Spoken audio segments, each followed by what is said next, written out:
Tonight's playoff football coverage will start in 2 minutes.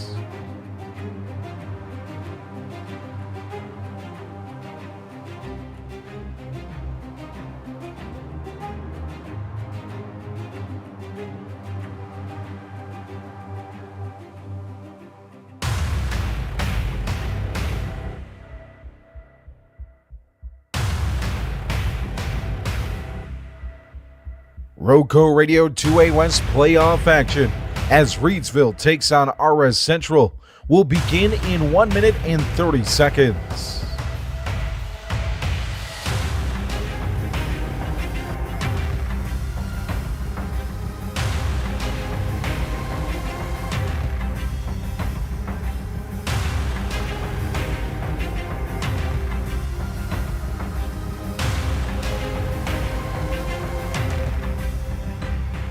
The Reidsville Chamber of Commerce and Visitor Center pregame show and high school football playoff action will begin in 1 minute.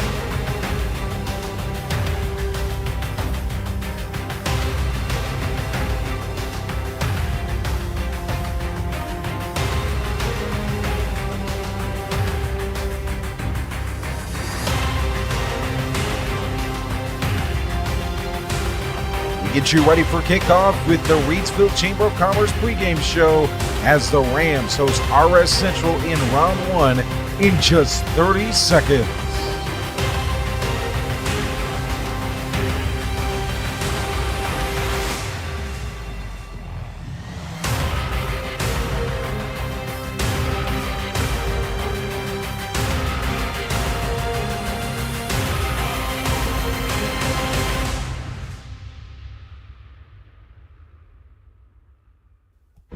Playoff football is here, and the chase for championship number 24 begins tonight in the football capital of North Carolina.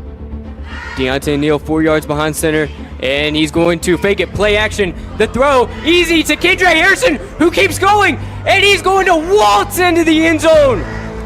David Hill Jr. dropping back once again. Deep throw, hit as he throws. Open man, intercepted! Derek Lyons with his first INT of the season. 11 personnel. Neal dropping back. Rolling to his right. The throw, into the end zone, wide open! Pennrose Carwash, Kooler Ice score, and it was Janias Sharp. He gets through. He's got a hold. He's got a hold. 25, 50, 40, he goes. 30, 20, 10. Oh, man!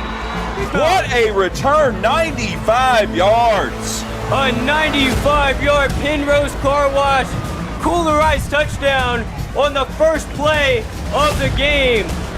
And Frankie no flags Galloway, on the field. The 5'10", 165 junior shocks the world.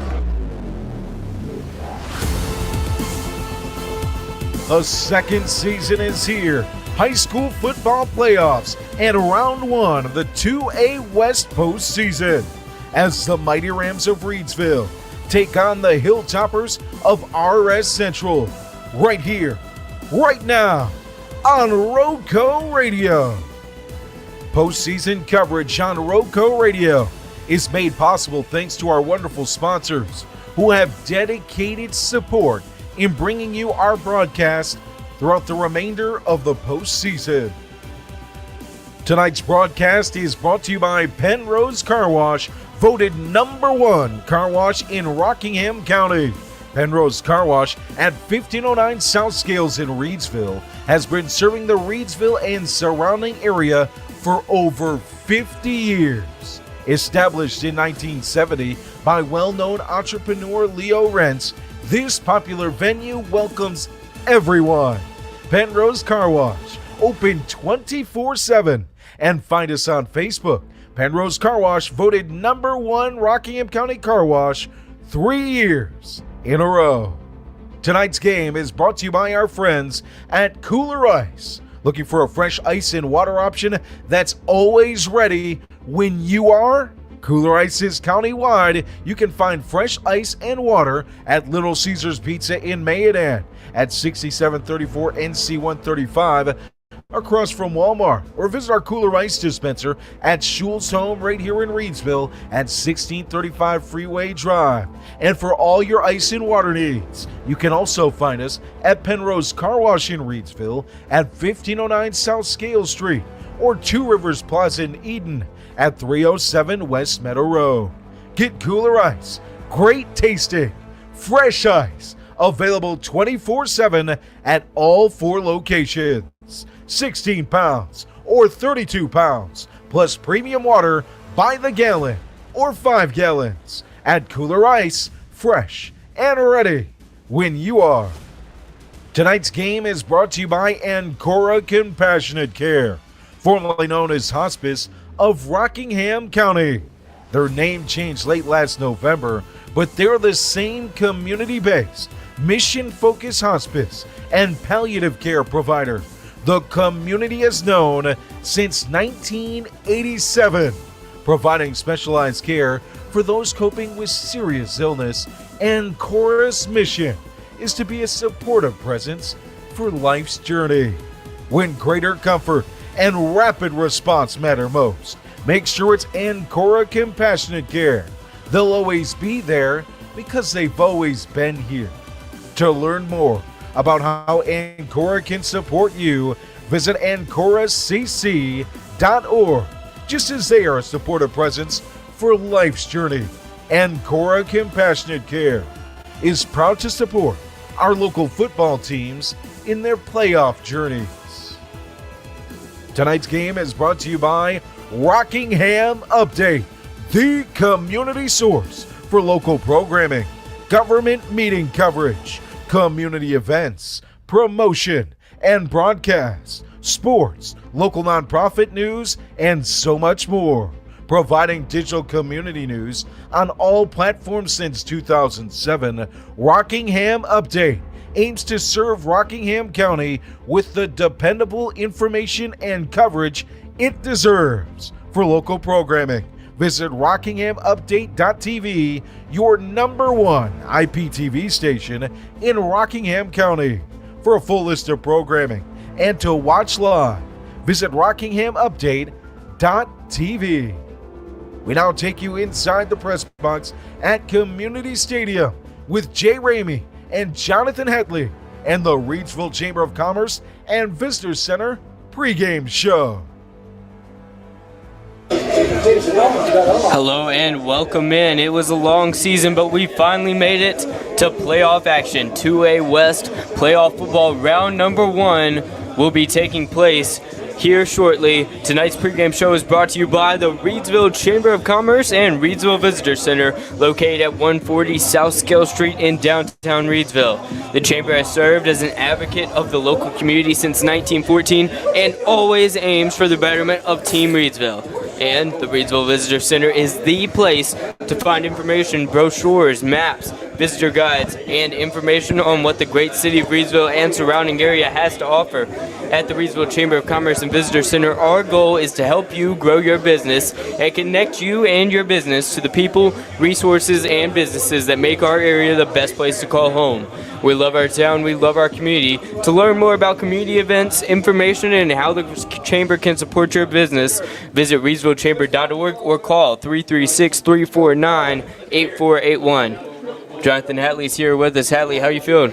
I'm feeling great. You know, ever since August when we came out for the initial football jamboree, this is what I've been looking forward to. Playoff game at Reidsville. Feels good to be covering it. Great season. They didn't lose. Reidsville continuing that winning streak that dates back all the way to last year. 22-game winning streak, the third longest active streak in the state. They've got a couple other streaks to defend. 129 games in a row of scoring double digits and 389 games without a shutout. Those two have broken records in North Carolina. Yeah, and I don't see anything changing about it. Any of those records tonight. You know, RS Central, they were the third option for a playoff team tonight. And that's not to knock them, but, you know, there were two teams that qualified ahead of them that didn't come up here for whatever reason. So, you know, you're playing a 32 seed, but they're more like a 34. Okay. Yeah, and maybe they're going to use that feeling of they're either going to treat it as we're just happy to be here, or they're going to treat it as we've got one last chance. We're going to give it our all. Well, that's the attitude that you've got to come in as a visiting team in the playoffs, and as an underdog, basically. You've got to come out here and want to make a statement, and I'm sure that they're going to do everything in their power to do that. Exactly right.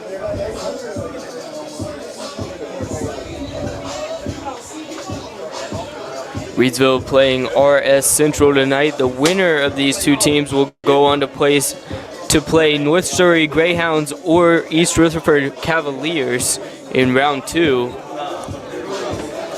Hatley's been filling out his bracket. Yeah, I went ahead and did an entire bracket for the 2A playoffs for both sides, the East and the West. As far as the first round, you don't see a lot of upset football in the first round for the most part. You might see a 17 beat a 16, 19 beat a 14, something like that. But that's not really an upset. Yeah. I mean, that's no different than your March Madness games where you got 12 seeds beating 5s in the first round, that kind of thing.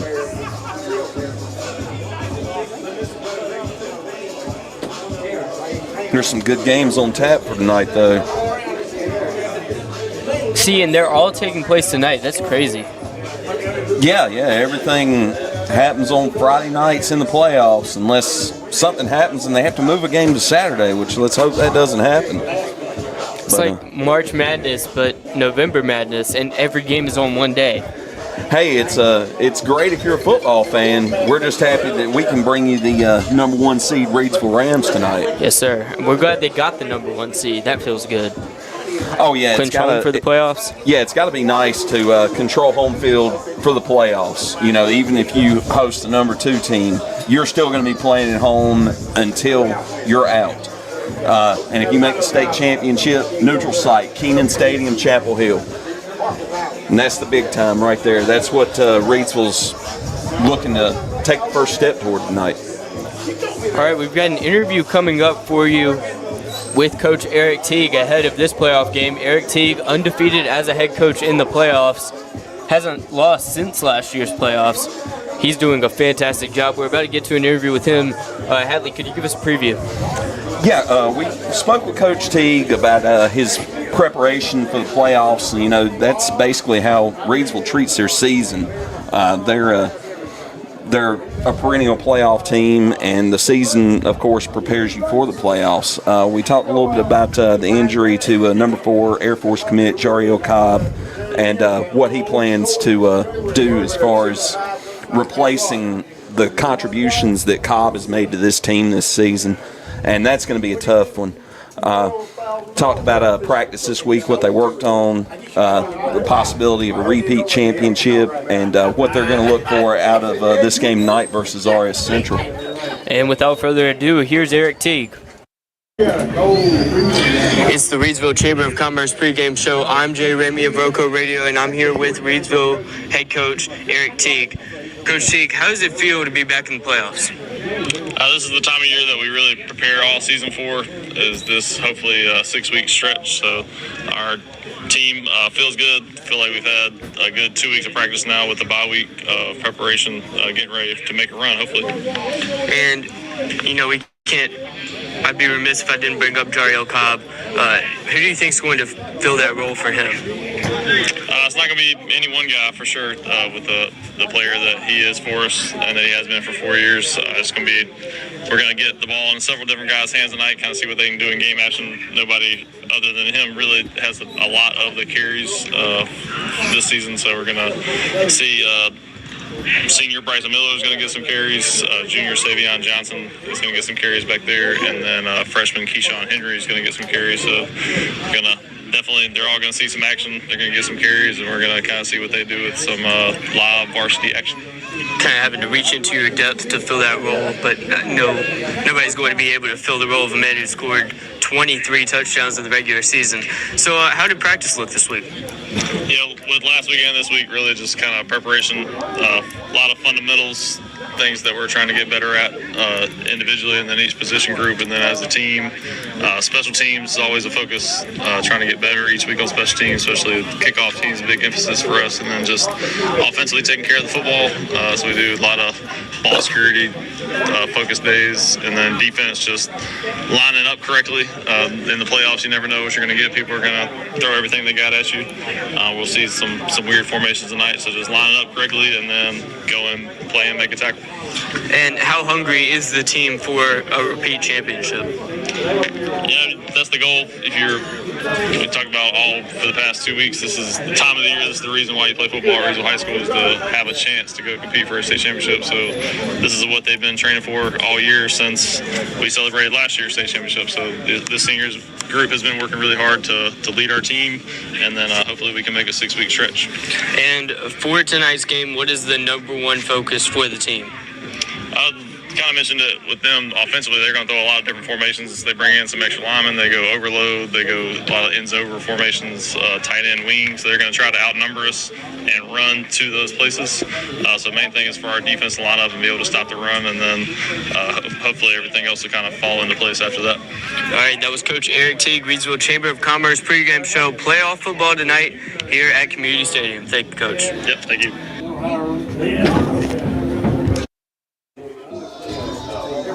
That was Coach Eric Teague. Looking forward to playoff football. Reidsville hopefully has 6 more weeks of football before state championship number 24 in 2024. Drop your score predictions in the comments. We'll be reading them on air. Make sure to like, share this to Facebook. And thank you so much for joining us for playoff action at Community Stadium. And Hatley is going to give us the keys to the game for tonight's game. He's going to tell us what Reidsville needs to do offensively, defensively to take down RS Central, the Hilltoppers, and continue this playoff run. Yeah, as far as the keys for tonight, Reidsville's defense has got to stay on assignment. As Coach Teague said, RS Central runs out of some odd formations, unbalanced line, a lot of different looks, and their 2 key contributors are their quarterback, Littlejohn, and their tailback, McIntyre. A combined nearly 1,900 yards between the 2 of them and 23 touchdowns on the season, so that's the majority of their offense. Reidsville's offense needs to get the ground game going some. They can use this round to work on a few things as far as reestablishing the run game in the absence of Jariel Cobb. You can't go pure pass at this point. You need to keep the defense honest, and the first round's a good time to work on that. And on special teams, he mentioned they want good kick coverage, and you need to focus on getting good field position for your team and keeping the other team in as bad a field position as you can. I agree with all of those points.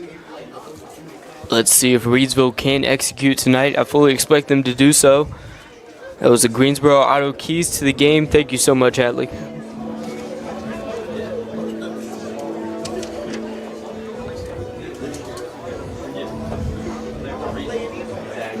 Yeah, but I'm looking at the crowd tonight, and it's less people than I expected right now. Yeah, I'm kind of shocked by that, too. 15 minutes to kickoff, and the stands pretty sparsely populated at the moment. Maybe they just know what's going to happen. That's a possibility. Which, you got other games going on in the area, too, and because you got, let's see, who else hosting? Randleman's going to be hosting East Gaston tonight. West Oaks is hosting North Forsyth. That's a Mid-State 2A conference rematch. And Walkertown's going to be hosting Surrey Central tonight. So we've got 6 Mid-State 2A conference teams in the playoffs. Wow. Of course, Moorhead is on the road going down to Shelby tonight. And Andrews, I believe, is visiting Monroe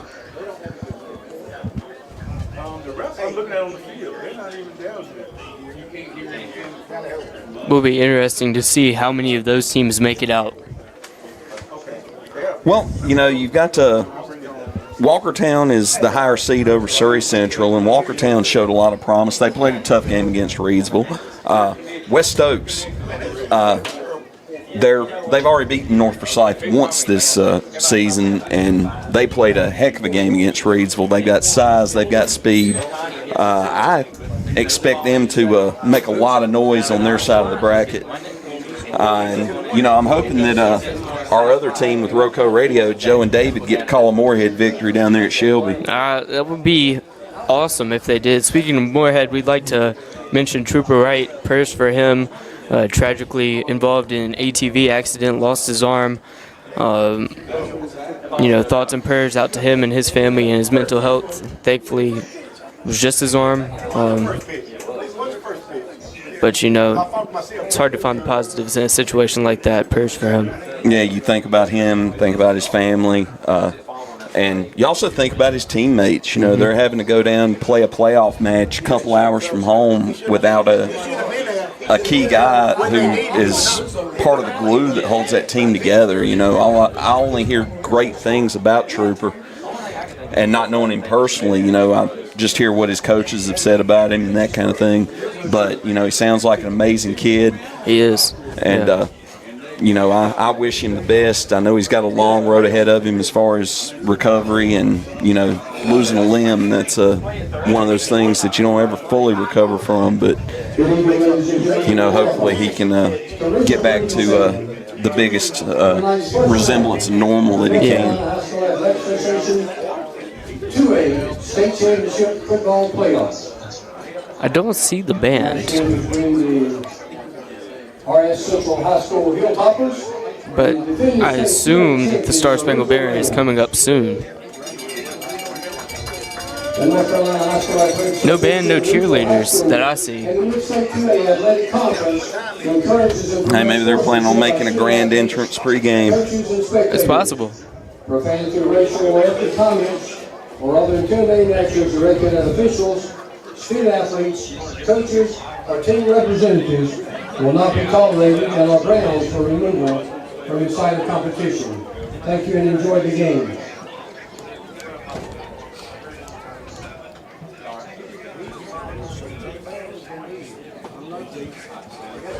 Our broadcast partners over at Shelby tonight, David Woods in the comments, doing it for Trooper. Moorhead by 7. Let's go. Yes, sir. I would love to see it. I would absolutely love to see it. Jill and David got to go to a Golden Corral on their way down there. I'm not sure that's the flex that you think it is. I could go for 8 or 9 plates. I mean, I'm not going to lie. I could eat, but then again, look at me. You're not a Golden Corral guy? It's not my favorite. Why? I mean, I always preferred if I was going to eat buffet. I like the buffet at Ryan's better than I did Golden Corral. I don't even know what that is.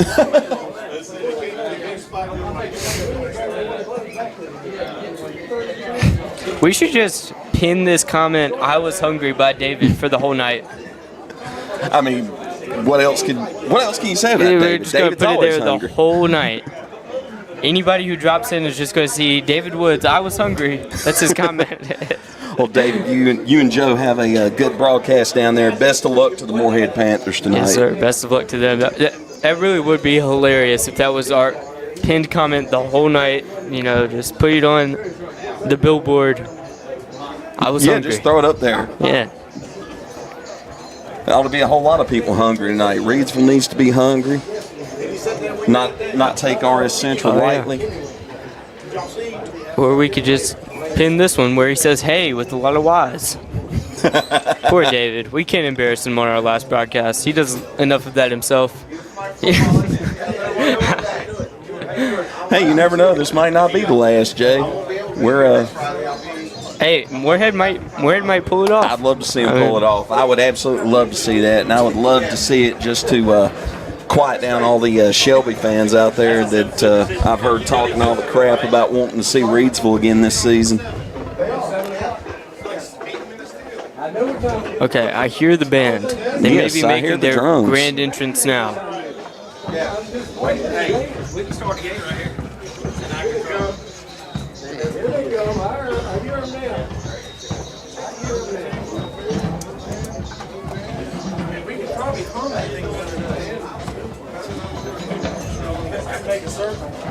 got a pretty full press box up here with us tonight. I mean, it's not as bad as it usually is for a Reidsville playoff. No. I mean, first round, and we were talking with the directors and all that, and some of the team staff, and it gets more and more as the playoffs go on. You got teams that are rolling deep with coaches and spotters and different broadcasters coming to do away games like we've had to do this season. The band is making a grand entrance right now, walking around the track. Cheerleaders are on the field. Reidsville's team is walking to their sideline. We expect to have the Star Spangled Banner coming up soon. Now that's the captains coming out.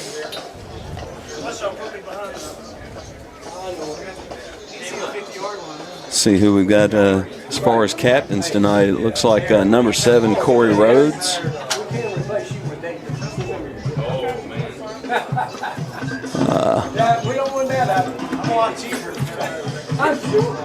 Hard to see the numbers from this angle.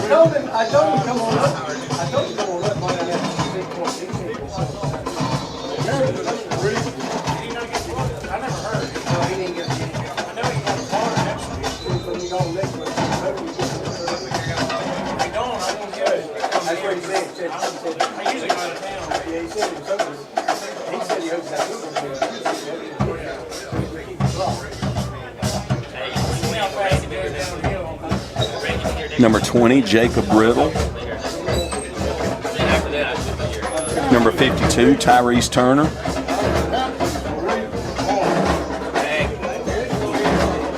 And that looks like that's a 76. Number 76, Najee Brim.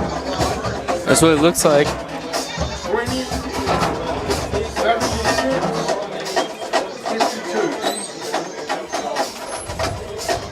Bit chilly out, around 50 degrees, sun is set, partially cloudy at Community Stadium. Hey, it's November football weather. I'm surprised it's not colder. It's been a little bit warm this fall so far.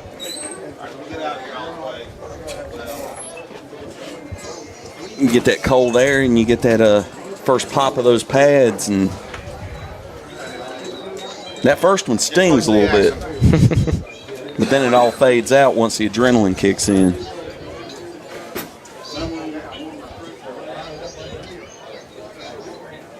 Ladies and gentlemen, this time would you please rise? All right, here's the Star Spangled Banner brought to you by Reidsville Band.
That was the Star Spangled Banner brought to you by Reidsville Band.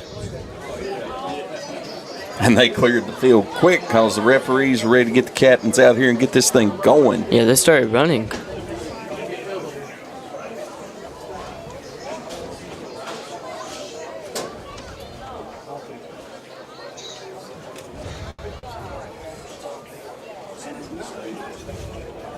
Tell you, RS has got some big boys over there.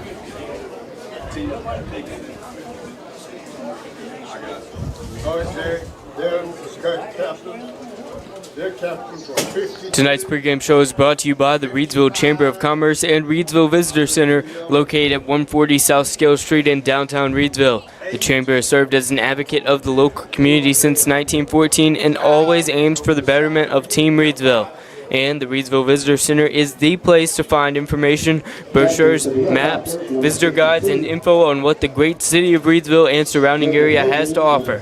At the Reidsville Chamber of Commerce and Visitor Center, our goal is to help you grow your business and connect you and your business to the people, resources, and businesses that make our area the best place to call home. We love our town, we love our community. To learn more about community events, information, and how the Chamber can support your business, visit reidsvillechamber.org or call 336-349-8481.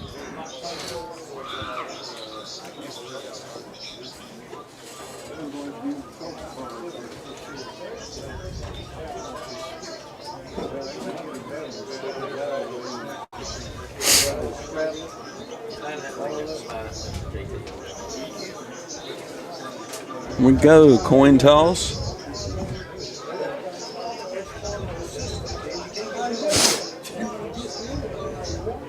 Reidsville won the toss and is deferred. RS Central will receive the opening kickoff.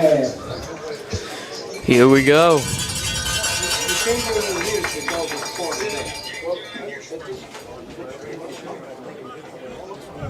Hey, welcome to WCAB. On Friday night, thank you for that introduction. We're in community stadium here at Reidsville High School, and we call it Rams. This is a new system. This is the second year. This is the second year for this system. This has been here 20 years.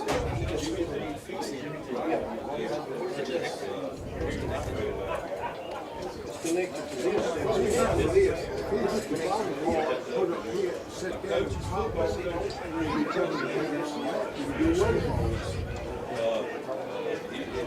Like I said, it was a blessing. We finally got the Both teams right now in the northeast end zone. Yeah, did they say where they'll be, like which team is defending which end zone? Yeah, Reidsville's going to be defending the northeast end zone, and RS will be defending the southwest. All right, sounds good. So Reidsville will be moving left to right on your radio dial. But don't you dare touch that dial. Stay right here with us. Both teams are in the same end zone. And RS Central parades out of it to their sideline on the far side of the field. The band is playing as Reidsville charges out with that giant Reidsville Rams flag. They're hyped up for the first playoff matchup of the year. And Reidsville looks hyped and ready to go.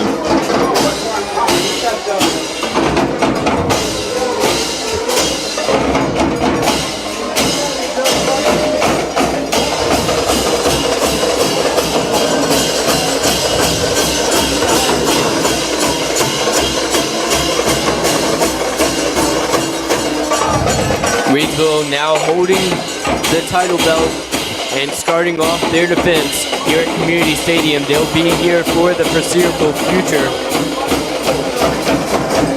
It's their crown to defend as they get ready to kick off. Yep, 6 rounds of football to go. And they get to stay at home for all of it until the state championship. Survive and advance. Number 6. Number 2. Grady Barrett with the ball in hand, puts it on the tee at the 40-yard line, getting ready to kick it off. And he's going to kick it from the right hash mark. Took a short run back. It doesn't look like he's going to kick it deep. And it'll sail to the 25. Fair catch made by number 9. Fair catch at the 26. RS Central will start at their own 26-yard line. Interesting decision to fair catch it right there. Yeah, I'm surprised he didn't try to bring it up, but, safe play on that. Now they have to try to establish their offense against Blue Death.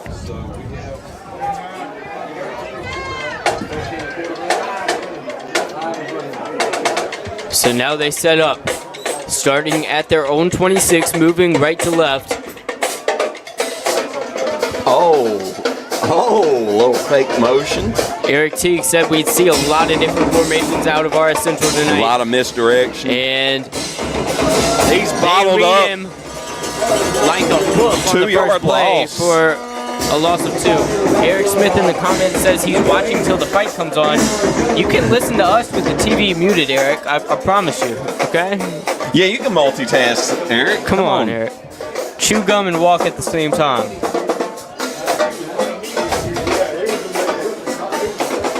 RS Central tried to sweep it left on that one and had nowhere to go, sweeping to the short side.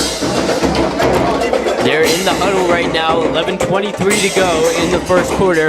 No one has scored. Good pursuit by the Rams on that play. 2 receivers set, and they've got a man in motion. Here's the handoff to Marlon McIntyre. No, it's a fake. He takes it himself. Yeah, a little read option. And didn't go all the way for a first down. Got a gain of about... But he got a good gain. Got a gain of about 5 on the play.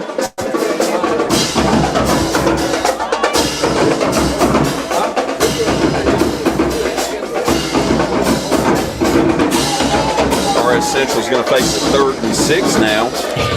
Lining up. Now they've got 2 receivers on the far side. 2 backs alongside Elmer Littlejohn. One of the backs in motion. Littlejohn, quick throw, and it's short. He's bottled up in the backfield. It was Good actually play, Jace Rams. Gibbon with the pass. A very short one. Number 7, Corey Raiders on the side. And that'll bring on the punting unit for RS Central.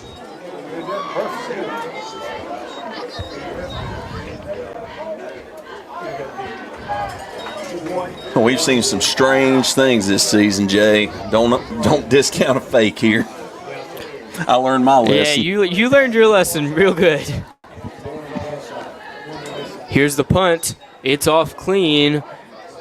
It'll sail to about the 40. Took a good bounce for RS Central. What in the world? It tiptoed on the sideline, maybe an inch away from the out-of-bounds mark. Again, it just managed to stay in bounds and rolled dead down to the Reidsville 26.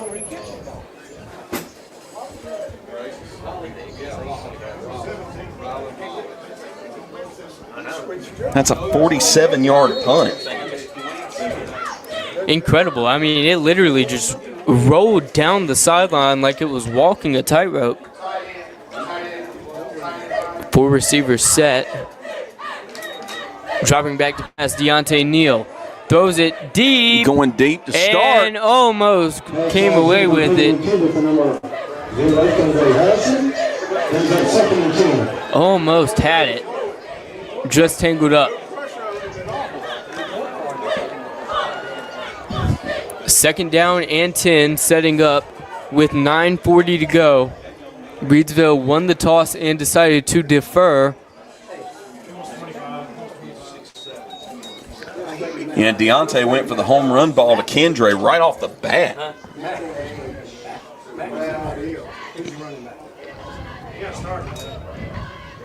Here's the handoff. And he is bottled up behind the line of scrimmage. Looks like Bryson Miller. No, it was Jakari Penix. Stop by number 55, Mason Metcalf, and bring up 3rd and 11. Loss of 1 on that play. A little bit of a slow start for the Rams offense. 13 personnel. And they're changing the play there. Or 11 personnel. Here they go. Deontay Neal rolling out. Right. He's got a man on him. Tries to juke him. He does. Oh! Juke crossed him him again. up. Here's the throw. It's caught. Tipped it in the air, but he came away with it. Kendre Harrison. What a first play. down. Deontay Neal rolls out to his right. Jukes a defender one-on-one, weaving in and out of traffic. Throws it to Kendre. Kendre bobbles it. And then he comes away with it. 21-yard completion, Neal to Harrison. Incredible job. Harrison had the ball, and then it just flew up in the air. Yeah, and Deontay made that play. He just scrambled around in the backfield, buying time, juking people until he could get someone open. Deontay Neal in the pistol hands it off. Savion Johnson with a big carry there for a gain of, it's close to the first down. That's a 10-yard gain and a first down. An odd formation right there, and they're doing it again. 2 wingbacks, 2 receivers, and pistol formation. Handoff again to Savion Johnson. If it ain't broke, don't fix it. And, oh no, that was Kayshawn Henry.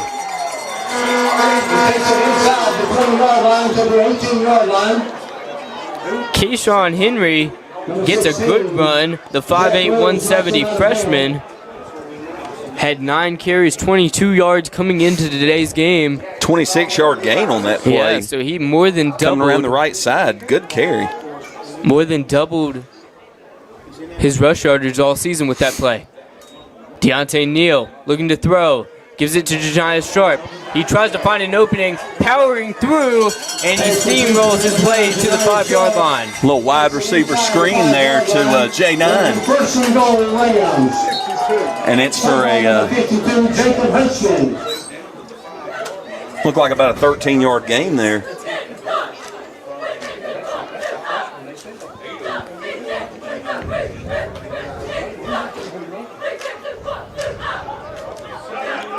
Kendre Harrison, direct snap. Agent Zero rolls out to his left.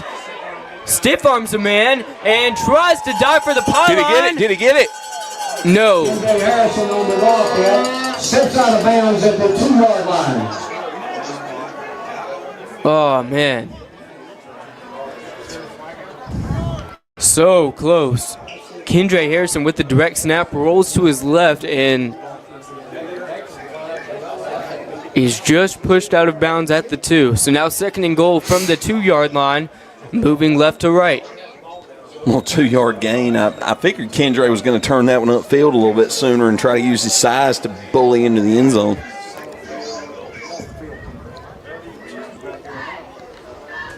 Three receivers set, 11 personnel. Deontay Neal with a handoff, and Savion Johnson waltzes into the end zone for a Pennrose Carwash Kooler Ice score. His 2nd rush touchdown of the year, the 5'10", 180 junior.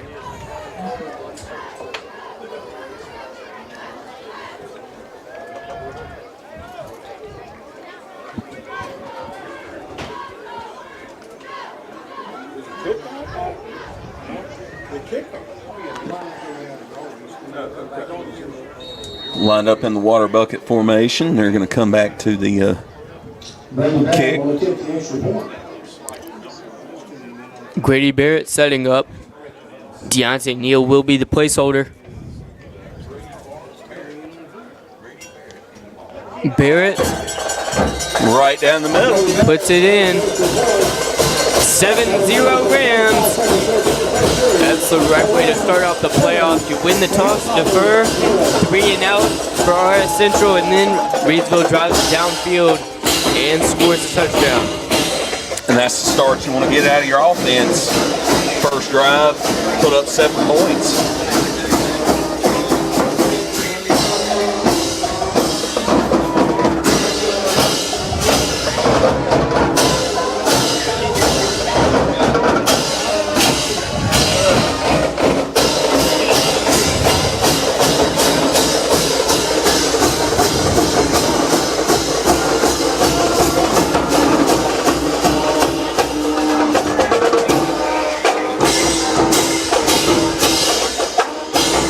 And that was a pretty methodical drive to start the game off, Jay. Yeah, it started off kind of rough, but they eventually got that first down. Deontay Neal working some magic in the backfield. Yeah, a couple of pretty big plays. You had a 21-yard pass to Kendre and the 26-yard rush from Kayshawn Henry. And then a fantastic return just now by one of the Hilltoppers. That was Carlin McIntyre. Yeah, that was about a 21-yard return and puts them at their own 40 to start, or their own 39. McIntyre having a 1,000-yard rush season in his senior year. This may be his last high school game.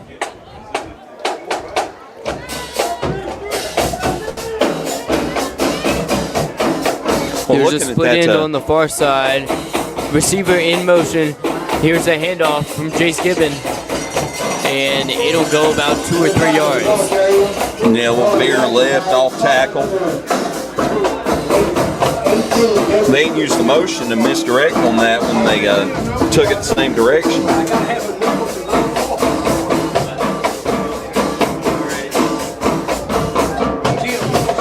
But I'd said in the local gridiron this week that just looking at the numbers, this looked like a read option team.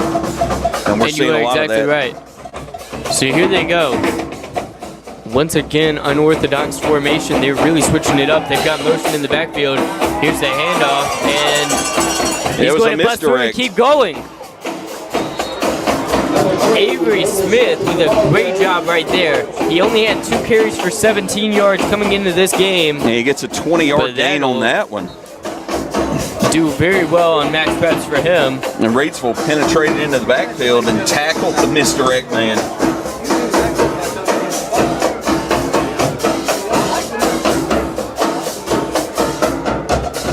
That's when you know you run your misdirection and your option well, is when you see contact with the wrong man in the backfield. Yeah, he got absolutely obliterated.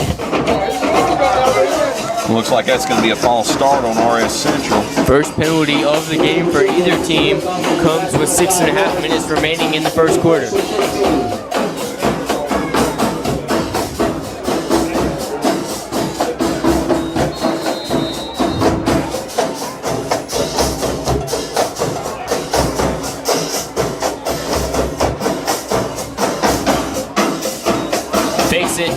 Dropping back, Jace Gibbon with the complete pass. Good but tackle. He is wrapped up at the line of scrimmage. Corey Rhodes with a great tackle on Marcus Hooper. That was Marcus Hooper's first completed catch of the season. And that was a well set up short screen play, but Rhodes sniffed it out and tackled the man at the line of scrimmage. Good play.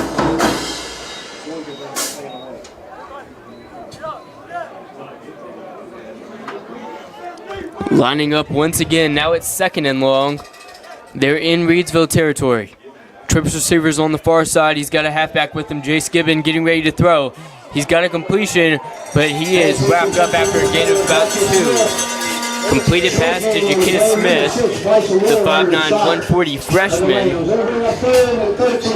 Good tackle on the outside by Bryson Miller there. Jace Gibbon with these check down passes. We've seen more of him than we saw of Elmer Littlejohn, who is the quarterback I expected to be in. Gibbon coming into the game with only 16 attempted throws as a senior. Well, they might have decided that they needed to switch something up against Reidsville because... Get a little bit more of that veteran personality in there. Elmer Littlejohn's only a junior. So now dropping back. Jace Gibbon is tackled in the backfield. And that was good play at the line of scrimmage. Tyrese Turner in on the tackle. Oh, I thought it was Caden Pruitt. Yeah, Tyrese Turner was in there too. Just gang tackling. That's what you want though. Gold hats to the football. And it looks like this is 4-down territory for RS Central at Reidsville's 43. I mean, you can't blame them, but who's going to be your big play guy? We'll find that out right now. Well, we've only seen the 120-yard gain. They've got to get to the 31 of Reidsville. Dropping back, Jace Gibbon. Here's the throw. Intercepted! It's intercepted, and he is rolling. It's Kendre Harrison. Kendre What an Harrison out interception. of bounds at the 50 with his first interception of the season. Agent Zero with the big INT on the coverage. He just jumped up there at the line and just snatched it out of the air. What a play. What a job. Making it look easy, get some extra yardage to go along with it because, you know, if you bat it down, you would be in pretty good field position, but he took the interception and he made it worth it. Oh, yeah, he got him an extra 7 yards worth of field position. They'll start at midfield for this drive.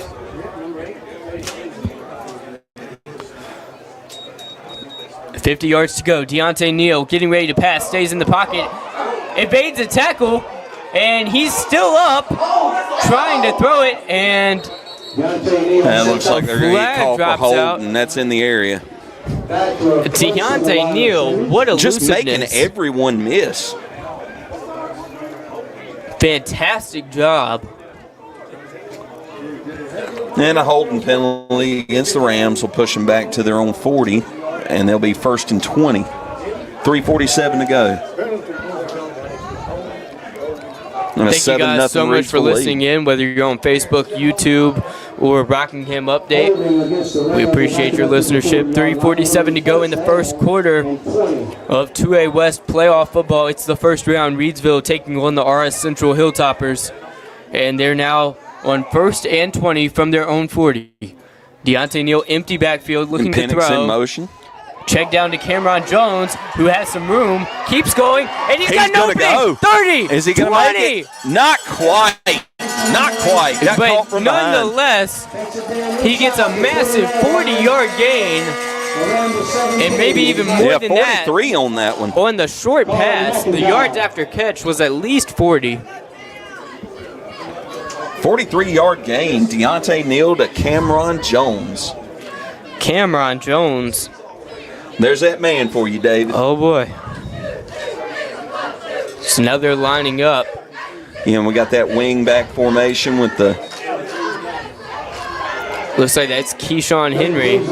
He's brought down at the line of scrimmage. Yeah, Mark, no gain on that one.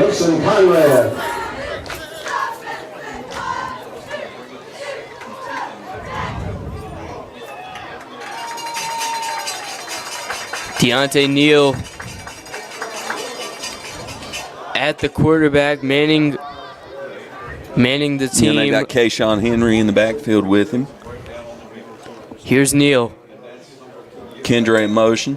Fakes the handoff, rolls to his left. Here's the short flip to Kendre. Kendre's got a little bit of room, cuts across his body. And a flag. Brought out of bounds, but there's a flag at the 14-yard line. Came from the far sideline. Back at the 15-yard line. Looked like possibly another hold.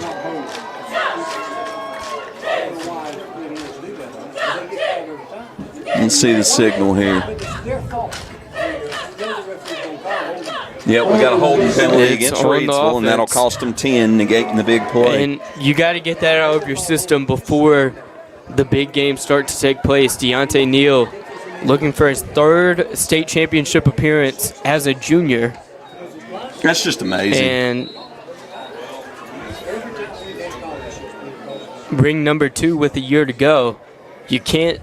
I don't think you can go all the way if you get these careless penalties. Pistol formation. Very tight. And play action. Rolling out to his right. Here's the throw. Oh, dangerous one, but he pinpoints it.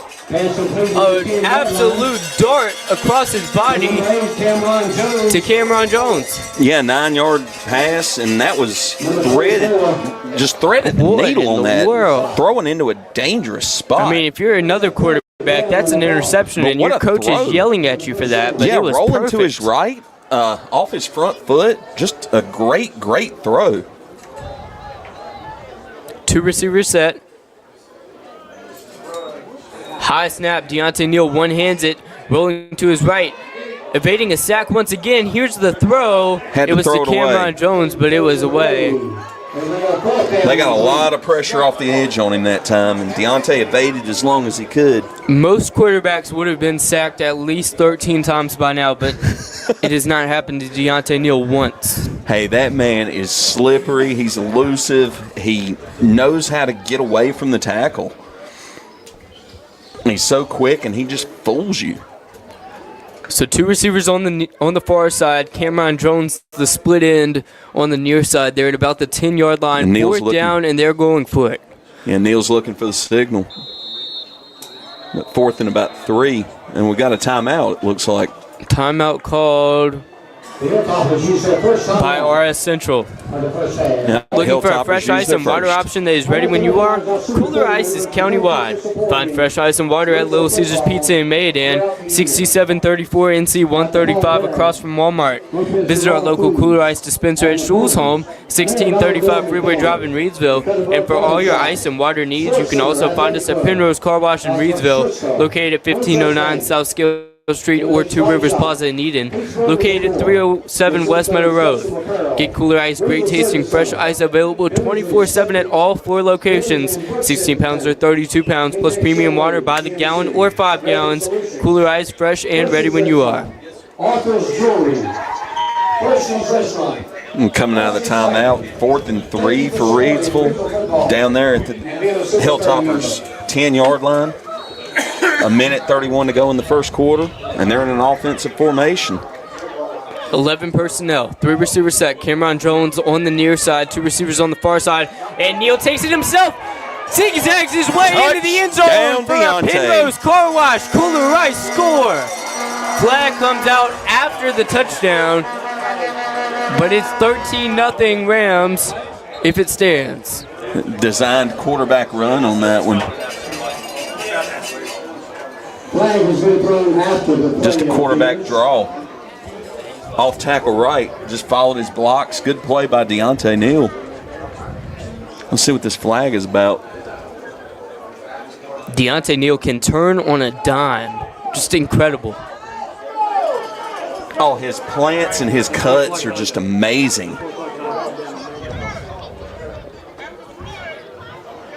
That's like kind of against the Rams after the touchdown. And that 15-yard penalty for unsportsmanlike conduct against the Rams will be assessed on the kickoff. The official's like it's supposed to be. He's right there. But he pushed it, but he stood over top of him. Oh, yeah. That didn't help. Water bucket formation. Here's Neal. Has to roll to his right, trying to edge in there, and he does. 2-point conversion is good. 15-0 Reidsville Rams. 1:27 to go in the first round of the playoffs.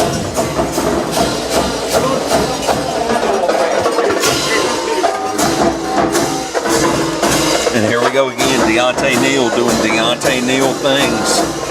We've talked about it all season.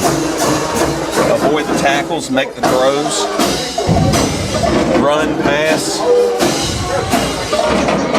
facilitate. He does it all.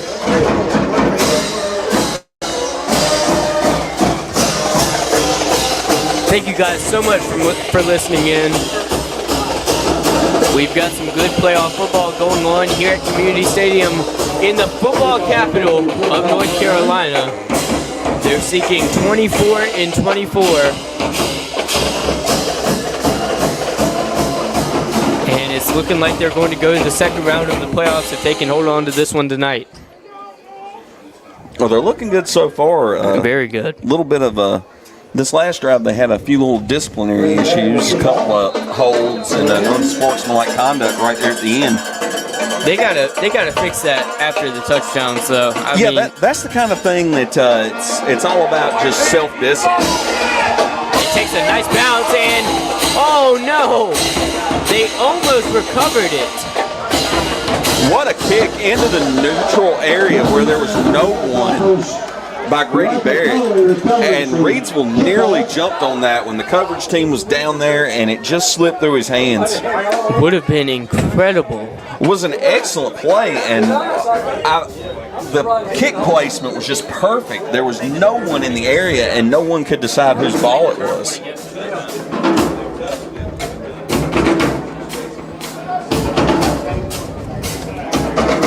Just amazing touch on that kickoff by Barrett.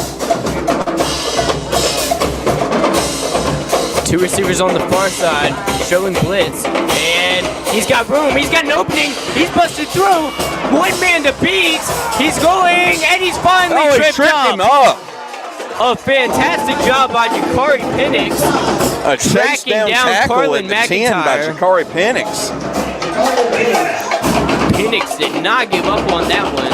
And he came 60 yards down the field at a sprint to shoestringing.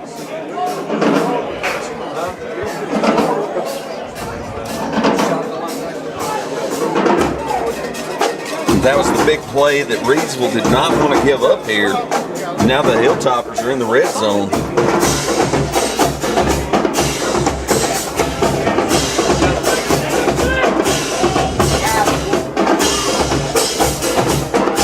Here's the direct snap to Carlin McIntyre, who tries to get into the end zone, but he's stopped up before he can reach it. Yeah, looked like a gain of about 7 on that on the off tackle right on the direct snap. And they're up the line. They're ready to go again.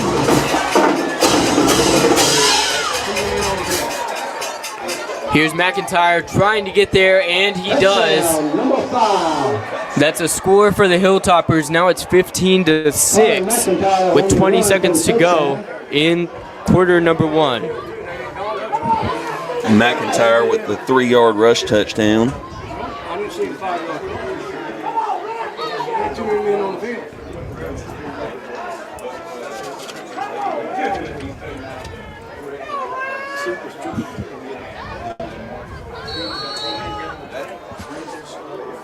So now setting up to kick Reagan Holly. Holly is 27 for 29 on PATs coming into this game. Here's the 6'3", 150 senior. Whistle blows before the play. Number 17, Reagan Holly is a kick in the extra point. Offside against the Reidsville defense. They tried to jump on, get that one blocked a little bit early. And now it looks like they're sending the offense out to go for 2. And this is a risky idea here because if you miss this, you're down by 2 possessions still. But you would have to go for 2 one time or another. Yeah, I think in this situation, only being down, I'd rather be down 1 possession, kick the extra point. Here's Carlin McIntyre, direct snap, and no, it did not. It went to number 4, or number 0 actually, and he got into the end zone to make it 15-8. So now it's just a 7-point game with 20 seconds to go. RS Central doing a really good job on that drive. Carlin McIntyre breaking free, eventually tracked down about 60 yards away from the play by Jakari Penix. Well, that one big play, it's a drive igniter for the Hilltoppers, and it put them in a great position to score. And Reidsville, you know, when you give up 50 yards in one clip, that's tough to come back from. And they've still got the lead. Now their offense needs to go out there and answer.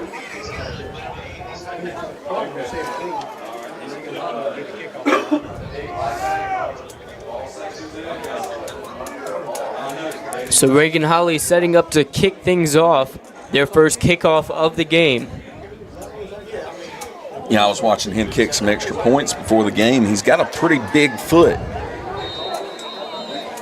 Like in size or in how good he has distance? As in distance. I'm sorry, Hatley. I was just Reagan Holly kicking off for the Hilltoppers.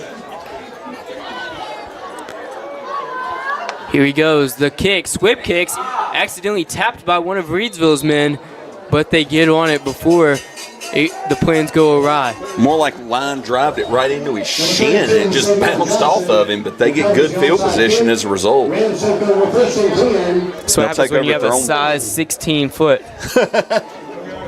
I'll tell you, looking from up here with those white shoes, it looks like it could be a size 16. As things get quiet in the press box.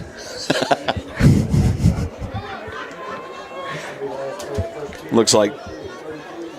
So with 18 seconds to go in the first quarter, Deontay Neal is going to take it play action. He's got a lot of time, just has to find a man. Darts it across, tipped up and intercepted by RS Central. Tipped and intercepted by number 52. And Deontay Neal's second interception of the season.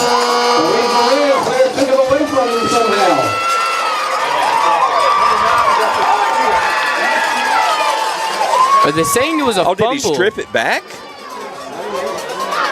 The Zebras confer at the 45-yard line. If this does go Reidsville's way, I mean, either way, one side is going to be irate. Yes. Interception. Wide receiver calls the fumble, and it was recovered by Reidsville.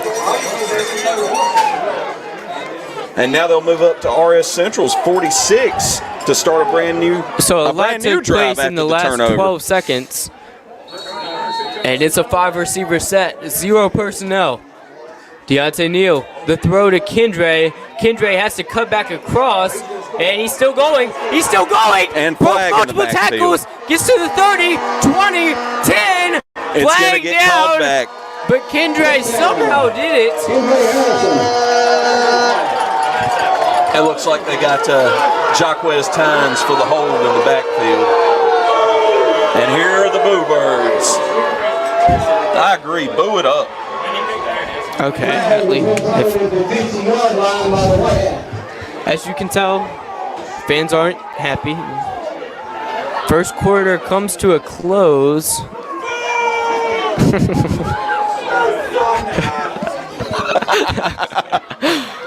Boo it up, fans. Boo it up. You know what I love? When, like, the whole crowd is collectively booing, but one person waits till the end of that to let out their own massive boo. Just...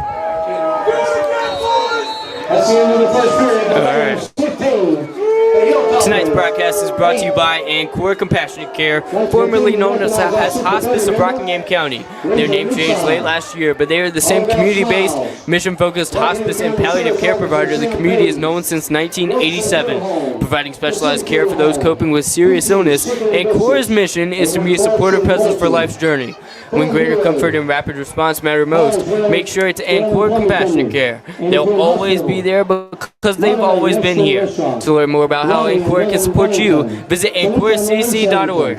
Just as they are a supportive presence for life's journey, Ancora Compassionate Care is proud to support our local football teams in their playoff journeys. And voted #1 car wash in Rockingham County, Pennrose Carwash, located at 1509 South Scale Street in Reidsville, has been serving the Reidsville and surrounding area for over 50 years. Established in 1970 by well-known entrepreneur Leo Rentz, this popular venue welcomes everyone. Pennrose Carwash, open 24/7, and find us on Facebook. Pennrose Carwash, voted #1 Rockingham County Car Wash 3 years in a row. Here we go. Reidsville setting up. 12 minutes to go in the second. And here's the Cameron Jones on the short screen. Good amount of room. Gets to the 41-yard line. About a 14-yard gain there for Cameron Jones. At the end of last quarter, it was pure pandemonium as the ball was tipped up out of one of Reidsville's players' hands and intercepted, only to be stripped and fumbled, and Reidsville to recover it. Then Kendre goes all the way for a touchdown after breaking multiple tackles, but is called back for holding. So here's Neal with the handoff, and he's got room. Keyshawn Henry gets inside the red zone for the Reidsville Rams. Number 16 is like Hezekiah Jordan. 22-yard gain for Keyshawn Henry on the off-tackle left. Henry is stepping up in an important moment. Yeah, 48 yards on 3 carries so far tonight. You know, Jariel Cobb injured. Somebody has to step up, and Henry, the freshman, might do it.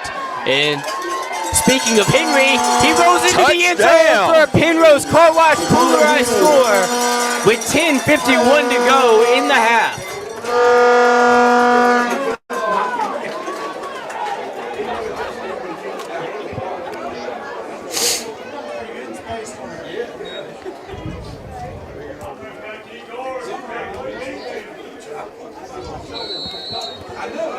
Kayshawn Henry with the 18-yard carry for the touchdown.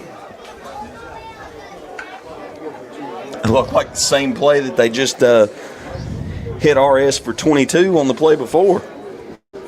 21-8 with 10:51 to go. And Grady Barrett lines up for the kick.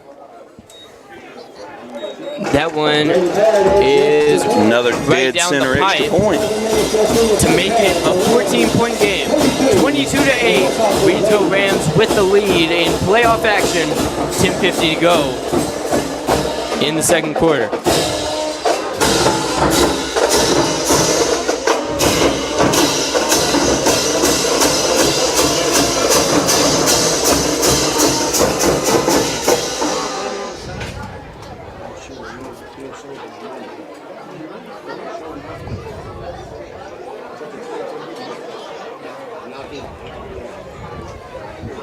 Let's see what Eric Teague has up his sleeve for his special teams on this kickoff.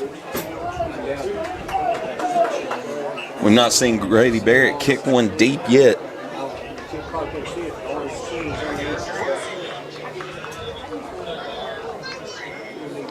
Score is 22-8. Reidsville with the lead. Grady Barrett kicks it high and to the 20-yard line. It will be returned from there. Reidsville trying to track the man down. He breaks one tackle, keeps rolling to the 30, finally brought down at about the 32-yard line.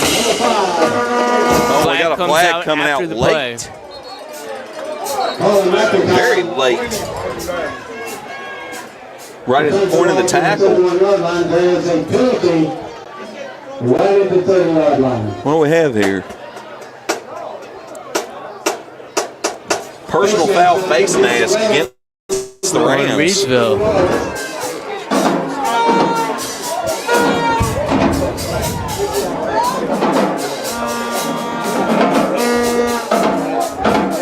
And so far tonight, the Rams have cost themselves 60 yards on penalties. Wow.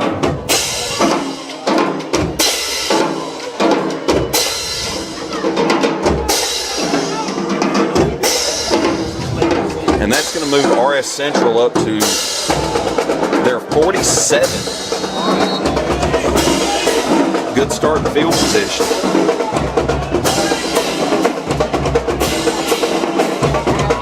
Handoff, but he's bottled up behind the line of scrimmage. That'll be a loss of 2 for Carlin McIntyre.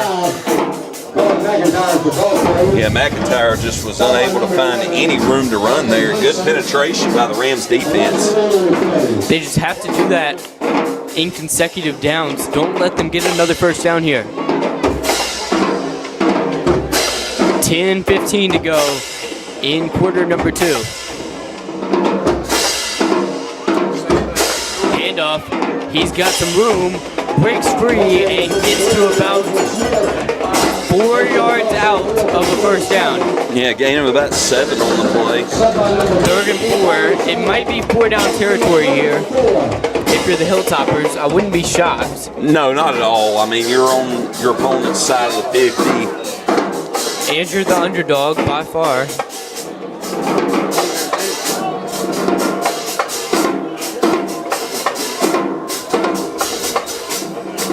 Fake motion right. They look to the coach for the play call. You see a lot of option teams do that. Oh, caught it in the line of scrimmage. Way behind the line of scrimmage. And it was 4 down territory. I'm not sure if you can go for it now. That pins them back. Yeah, loss of 1 on that one. Now they're at the Reidsville 48. You got absolutely nothing on there. Trying to make it a little bit closer for 4th, and you just get manhandled. Now, with the way the defense was jumping around celebrating, I thought they might have come away with the football.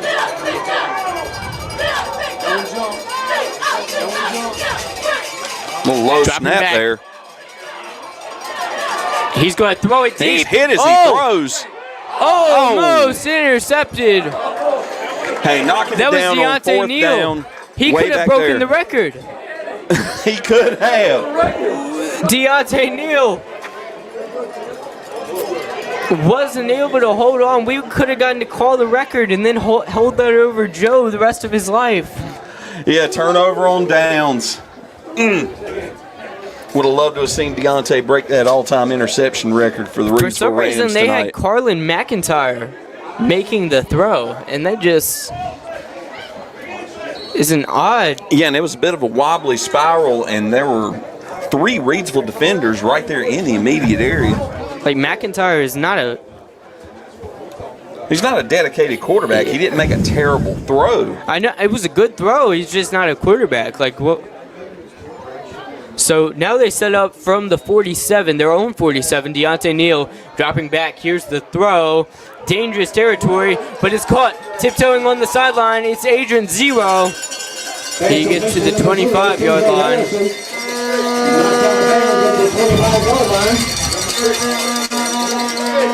Number 6 for the Hilltoppers, Isaiah. 25-yard gain for Harrison from Neal.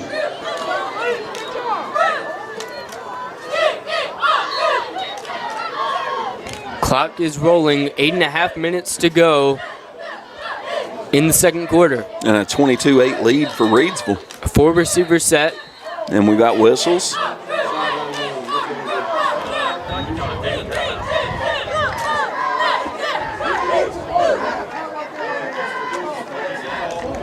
What are we doing here?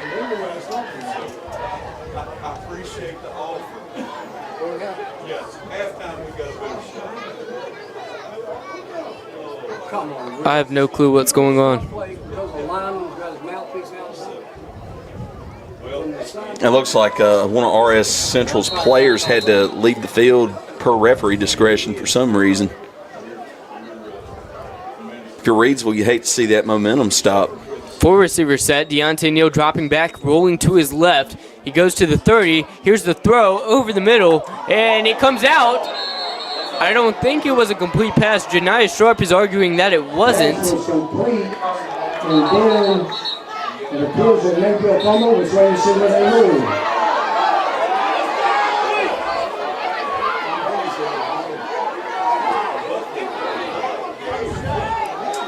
Nobody seems happy about this.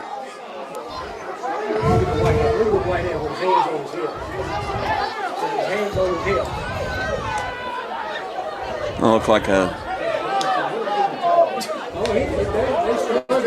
They're struggling right now, baby. He's not happy.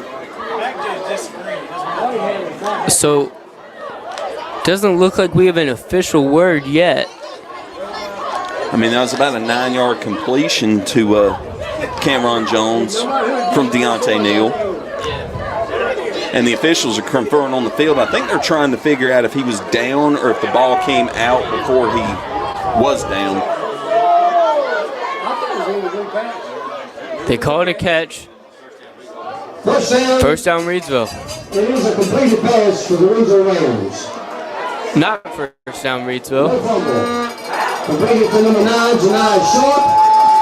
Well, they have not moved the chains. And that'll bring up second down. So, Okay. That'll be a first down. Oh, it is a first down. Now they're trying to move the 10-yard chains, completion. and then A lot of confusion on the field tonight. a lot of confusion everywhere tonight. I don't think the press box is much more clear. It might have something to do with that full moon up in the sky tonight. She's watching this. You see some of her. She's watching this. This is when And we got an update on the Moorhead Shelby game in the comments. Shelby's up 14-0 over the Moorhead Panthers.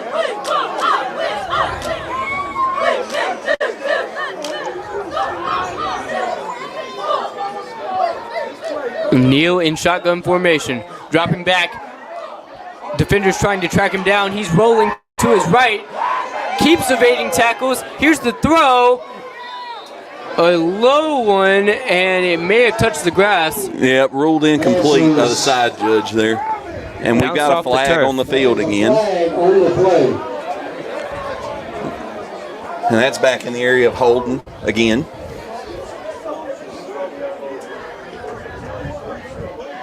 Another holding penalty. Holding against the Rams.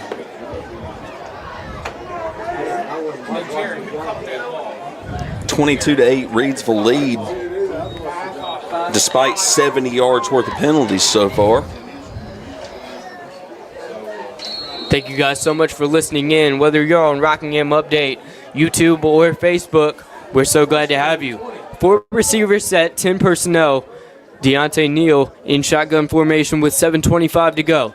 Dropping back, here's the throw to Kendre. Kendre falls down, and that'll bring him to second and very long. Bring up second and 20.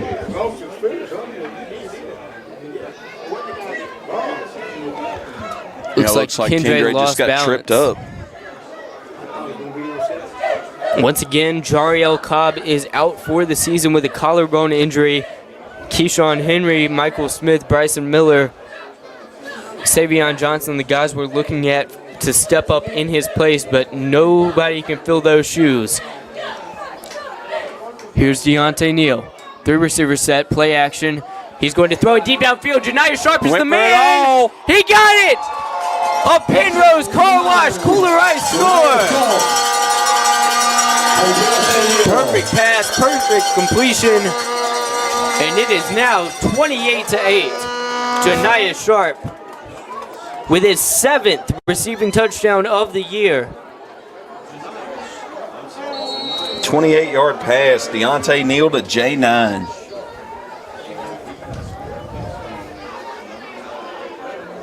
J9 is the do-it-all, the quadruple threat. He plays defense, he can play quarterback, he can receive, he can run. And they fake it. Deontay Neal, here's the toss, and that 2-point conversion is good. 30-8, Reidsville's up. Voted #1 car wash in Rockingham County, Pennrose Carwash, located at 1509 South Scale Street in Reidsville, has been serving the Reidsville and surrounding area for over 50 years. Established in 1970 by well-known entrepreneur Leo Rentz, this popular venue welcomes everyone. Pennrose Carwash open 24/7, and find us on Facebook. Pennrose Carwash, voted #1 Rockingham County Car Wash 3 years in a row.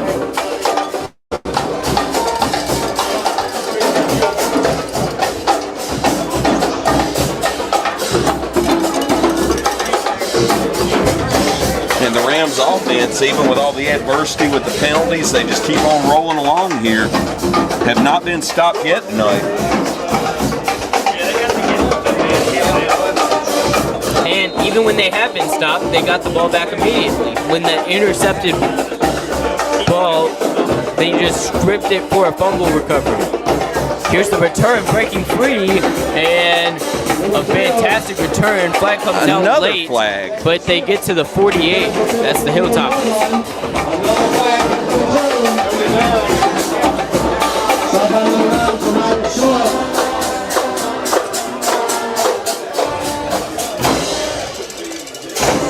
Let's see what the call is on this flag.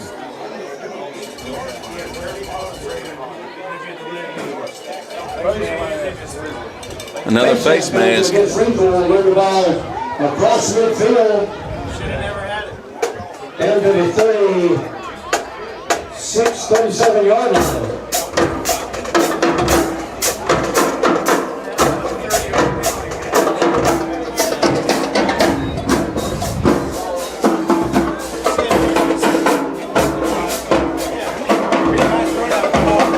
Central at the Reidsville 38 to start their drive. Incredible.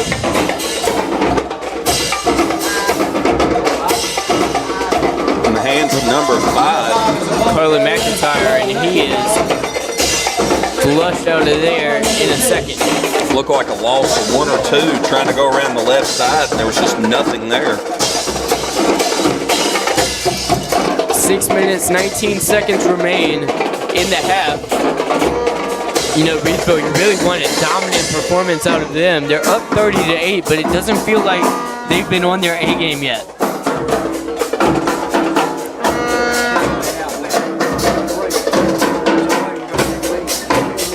Four-man front.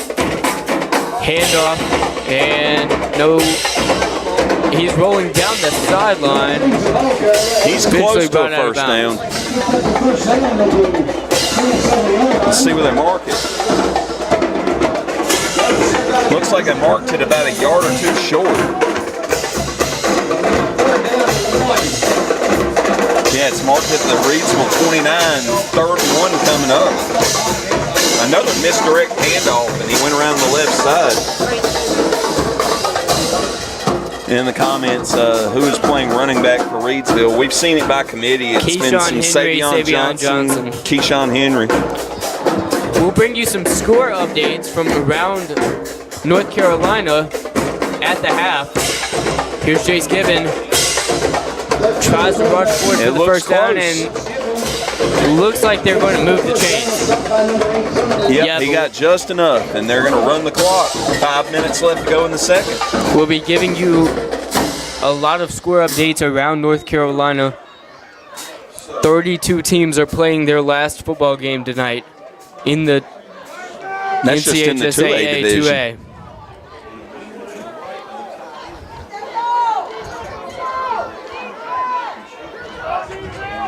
You got over 100 teams that their season ends tonight. Here's the run. Oh! Almost Avery Smith. Inside the 10-yard line, first and goal. I'll tell you, this misdirection from RS Central is giving Blue Death a little bit of a fit. RS Central, they seem well coached. They do seem well coached, and they're executing this misdirect read option pretty well tonight. Reidsville's going to have to stay on their assignments and stay home on defense. Look at this jumbo stack. What in the world? They're stacking the formation here. On 1st and goal, they tried to outman Reidsville to get a couple of yards. It was almost like a reverse wing tee. You had 3 backs up ahead of the deep. That was weird. Up ahead of the deep back, and they direct snapped one of the short backs. There was a tight formation. But Coach Teague said that we would see some odd formations and that type of thing out of RS tonight. Here it is again. Direct He's going to rest it directly, and he gets the touchdown. 30-14. And that's McIntyre on the carry for the touchdown again. They've gone back to McIntyre time after time tonight. And with 3:23 to go, it's a 2-possession game. 3:23 to go in the second quarter. Well, let's see what RS does here, if they're going to kick an extra point or if they're going to go for 2 again.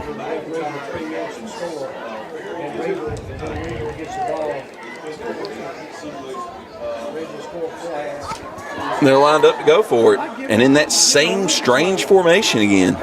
Trying to make it a 14-point game. Tosses it over the middle. What in the world? He acted like he was going to charge up the middle and then stopped on a dime and tossed it for the completion. And now it is 30-16. And Reidsville walks off the field. Wondering if you're seeing any cracks in the armor tonight. I'll tell you, this offense from RS Central is tricky to figure out. So far, Coach Teague and defensive coordinator Doug Mars' defense has been up to the task, but they've given up a couple of scores here.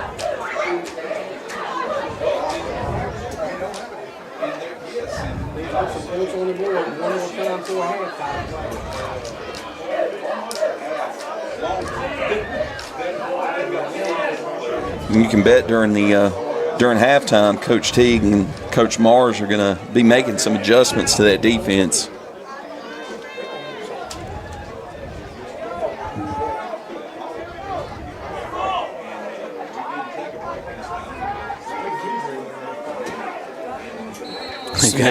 They've got Kendra Harrison back on the kickoff return team, standing at about the 20-yard line on the far side of the field.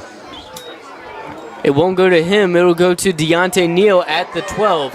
He starts his return.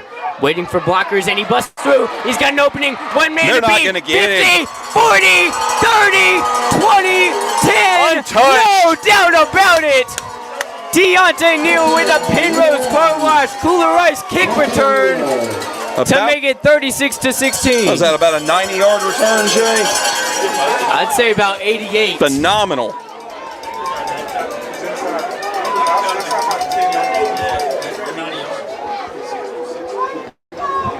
And Deontay Neal just came up into the blocking right there in the middle and came through it untouched.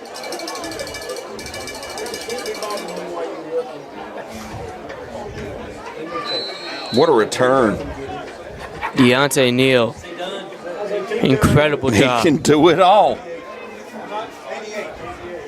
And bear it on for the extra point again.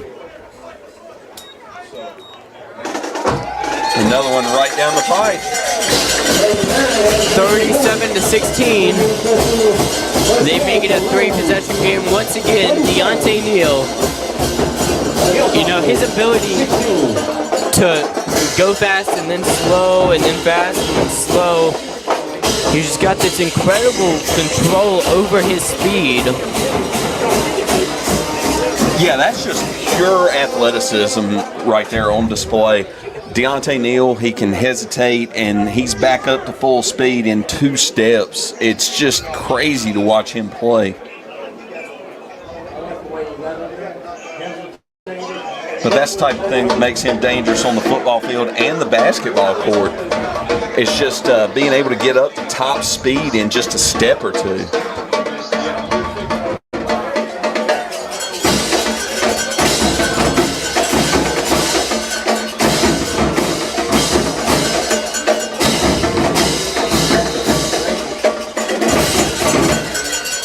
Here's another high kick by Grady Barrett. Fair call at the 30. At the 30. Number 9, Michael Cody on the back catch.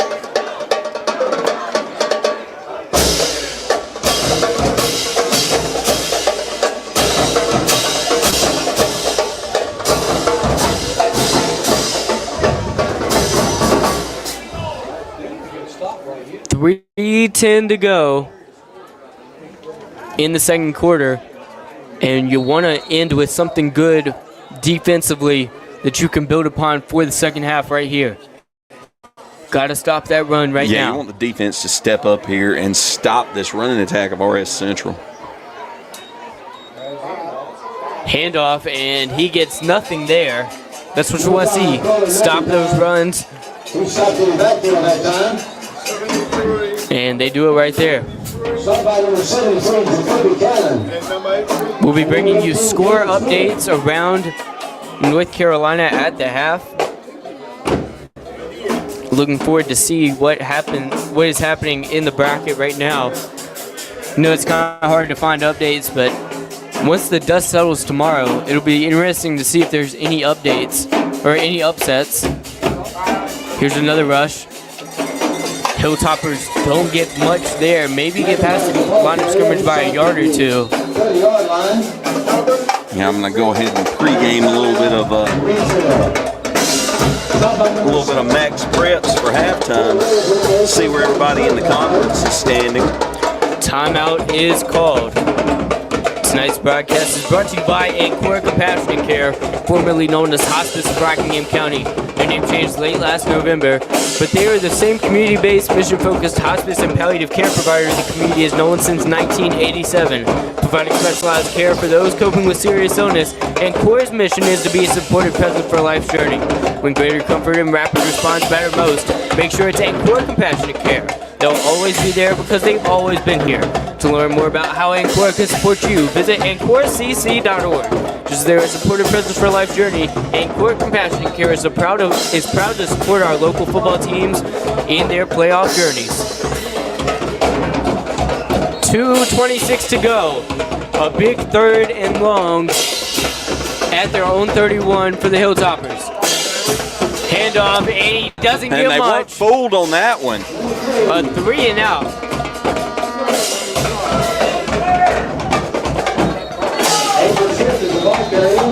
They sniffed that misdirection out this time. Goes up down, and 9.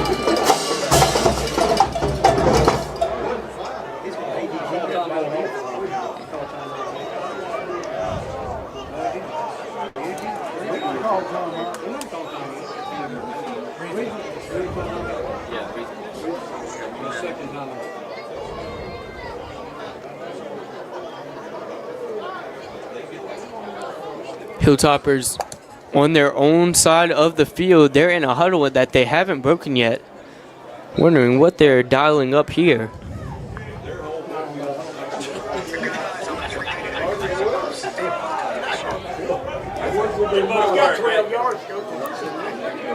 They're set up to punt. My prediction is they're faking it.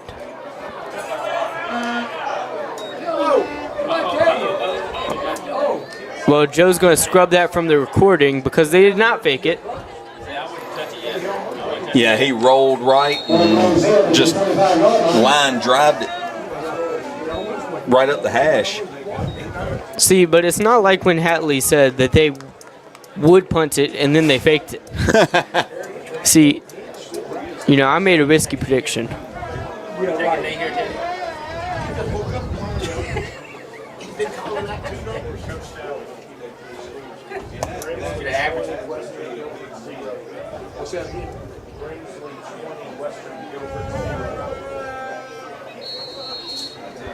So now Reidsville gets to line up at their own 25, 37-16 with 2 minutes, 3 seconds to go. Deontay Neal by himself in the backfield might get a little lonely back there as it's a 5-receiver set. Here's Neal. He's got time. Short throw, check down to Cameron Jones. Little out to Cameron. Cameron Jones in the 31-yard line. 6-yard gain. The 6'3" senior. His last game will either be a loss or a state championship.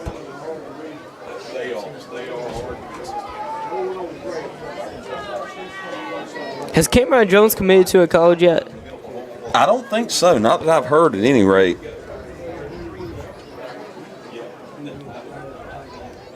Tight formation. Janiah Sharp in motion. Deontay Neal play action. Rolls to his right. Deep throw. Deep. Cameron Jones, the man. No. Just overthrown. That ball sailed That was a 55 million yards in the air. Patrick Mahomes-esque. And he overthrew him. I mean.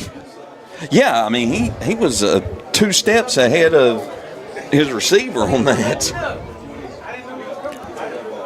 Minute 51 to go in the half.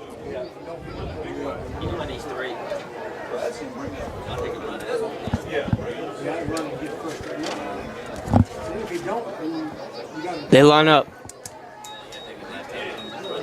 Handoff. Savion Johnson gets an opening for a first down on the 3rd and short.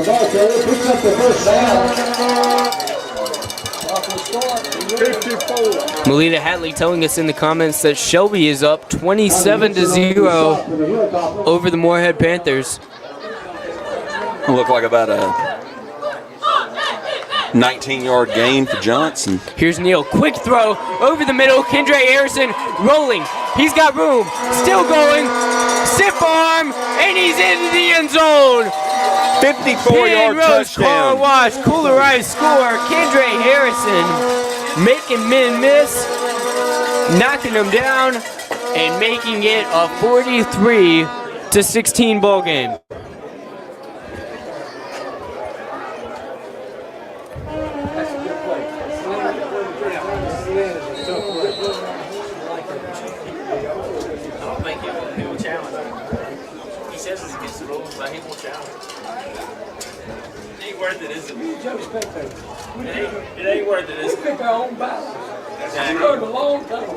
Kendra Harrison, it's hard to describe how good he is. I mean, he looks like a man among boys out there. Water bucket, Deontay Neal goes straight ahead into the end zone to make it 45-16. Now a 29.4 touchdown game with a minute 24 to go in the second quarter. The band starts to play. Reidsville jogs back to their own sideline on the near side of the field.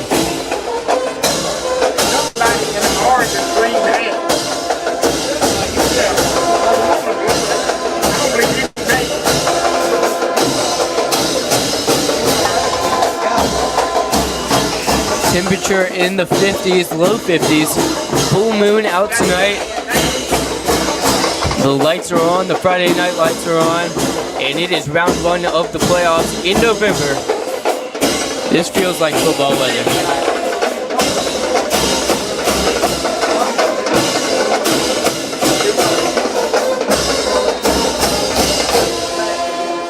Grady Barrett, the high kick to the 30. It's caught, and nothing he doing. is wrapped up by multiple defenders. Number 7, Mason Connor. Number 9 takes the kick off to the 33-yard line. Stopped by number 9, Elias Sharp.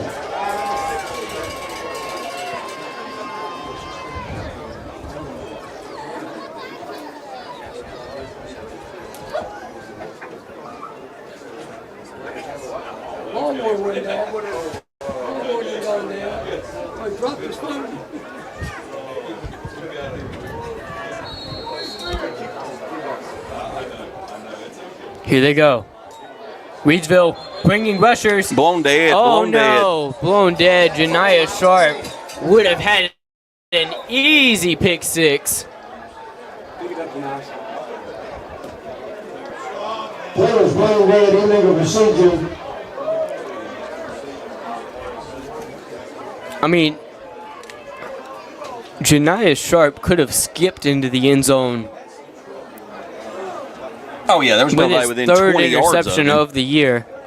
He sent that out, huh? He sent that out.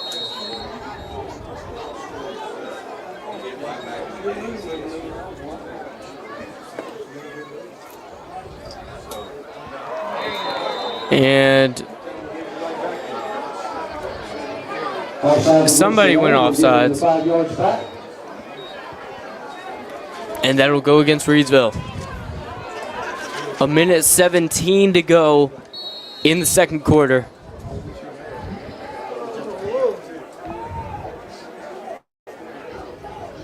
The car buying experience where you come first here.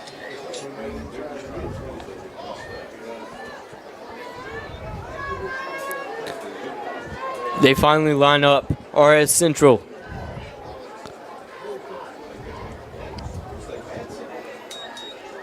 Fakes the handoff. Here's the throw. Dangerous territory. Almost picked off. But it was just too early for him. 1:14 to go now. Second down and long for the Hilltoppers on their own side of the field, moving left to right into that southern end zone.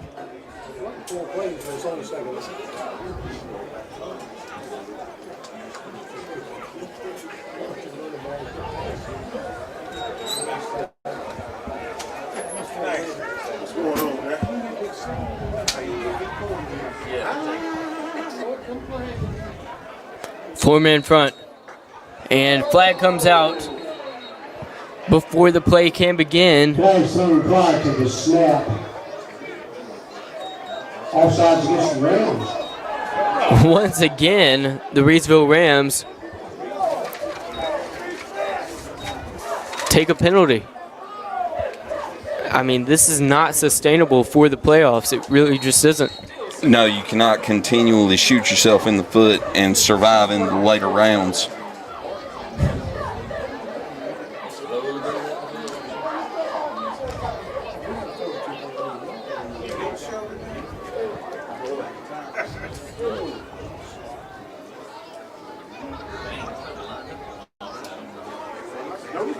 Motion in the backfield. Here's a handoff from Jace Gibbon. They bottle him up before he can get anywhere near that first down marker. That'll bring him to about 3rd and 3-ish. Stop by number 7, Corey Rose.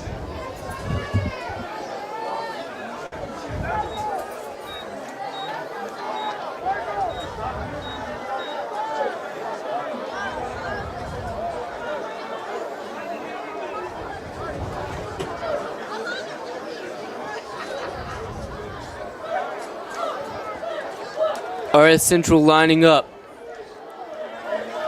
for a big third down. They need to convert. 30 seconds to go in the half, and the clock is running. They bring blitz. Screen pass. He slips, and they put him down. 11 golden helmets make the stop with 16 seconds to go in the half, and the clock still rolling. So Kevin Cannon.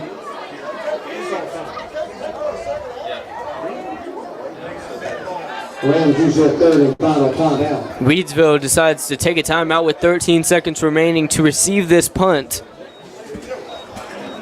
45 points in the first half. They've only allowed 16.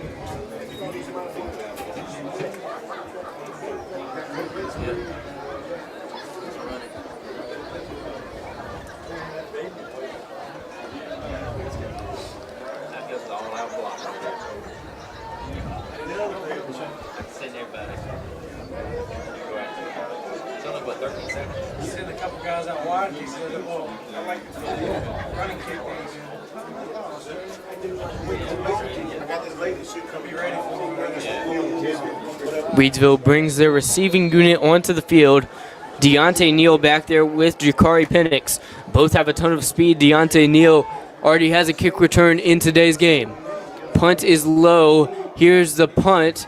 It'll drop at the 45 and takes an RS Central bounce to the 42 with 3.9 seconds remaining in quarter number 2. 36-yard line. 4 seconds left in the first half. Thank you guys so much for listening in. We've got 4 seconds left till halftime. We'll bring you some of the scores. We'll bring you the band from Reidsville. Take a beat, Coach John. We need to bring some sort of debate to this, Hatley. Right now, I'm just checking scores. What's the best Thanksgiving food? The best Thanksgiving food? Ham or turkey? Okay, not best Thanksgiving food that you can have, but like if you have to choose a main dish, ham or turkey, which one are you going with? Tell us in the comments. We want to know. Well, we had this discussion a little bit pre-game, and I know that you're a ham over turkey guy. Here's Neal.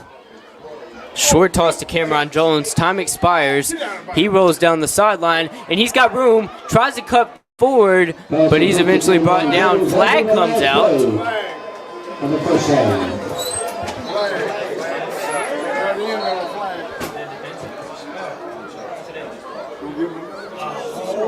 Well, hold him on the race for it. He called it down. Only one day that was receivable. With no time left in the half, it's against Reidsville. First half, the Rams 45. Hilltop was 16. So after 24 minutes of play, it's a 45-16 lead.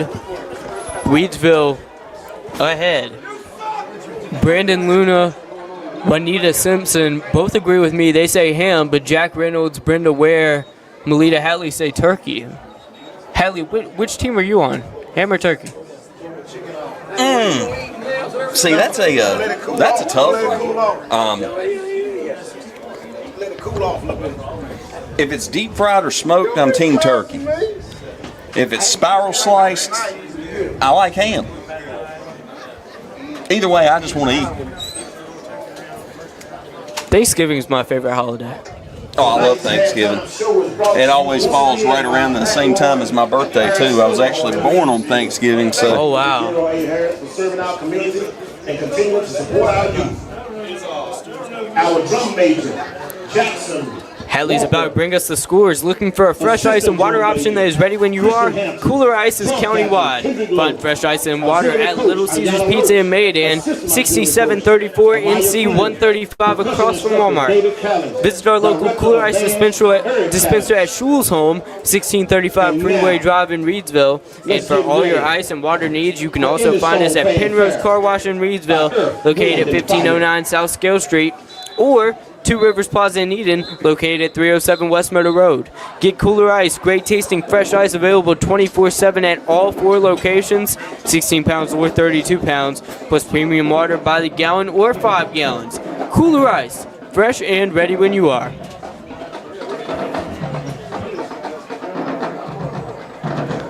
(45-16). Derek Moore says cubed deer meat. It's not the first Thanksgiving, okay? Hey, now, do not knock deer on Thanksgiving. We did it in my family for years. And it was usually one that my brother, my dad, or I had taken that week. Did you eat the horns? No, we didn't eat the horns. Or the antlers, whatever you call No. them? Okay. I was just making sure. All right, scores from the 2A West bracket. As of right now, we have West Stokes up 7-3 over North Forsyth. That's it? Yeah, that's it. Walkertown up 15-3 over Surrey Central. Monroe up 55-0 over TW Andrews. Randleman and East Gaston tied at 0. Salisbury up over West Davidson 14-7. East Surrey 12-7 over Southwest Randolph. Mount Pleasant up 15-7 over West Lincoln. Bunker Hill up 24-20 over Hendersonville. Brevard up 13-6 over Anson. The Community School of Davidson is up 7-0 over Bandy's. Forest Hills up 14-0 over Lexington. Burns 17-0 over the Comets of North Stanley. Lincolnton down 14-7 to Maiden. North Surrey down 7-6 to East Rutherford, and Shelby currently leading the Moorhead Panthers 27-0. What's the biggest shocker out of those?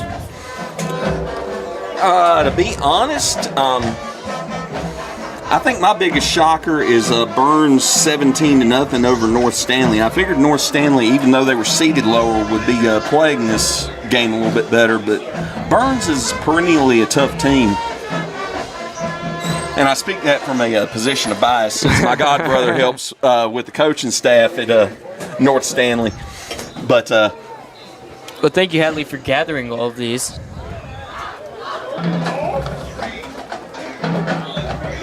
And I'll have some stats for you folks here in just a few minutes. 45-16 with 11.5 minutes to go until the third half kickoff. We'll bring you some of this band, the Reidsville High School band. It's playoff action on RoCo Radio.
And they're not done yet. We're going to drum feature by the Golden Goose. 7-minute mark, 3-minute mark. Usually the whole team, they're going to make a run. Babs made it. Rebound in the fourth quarter.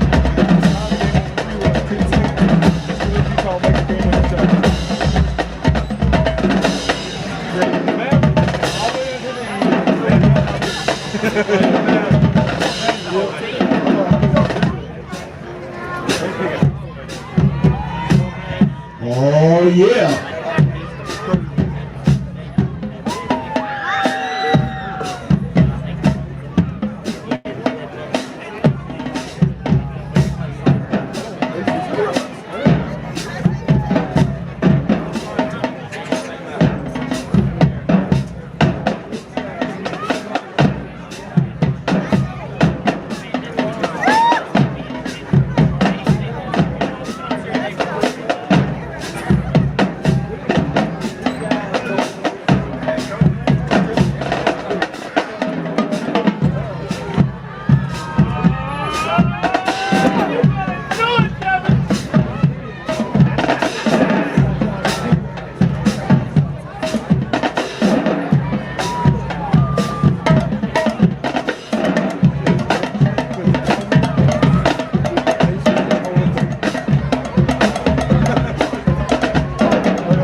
Let's give a big hand to the Reidsville Marching Band, directed by Mr. Eric Collins.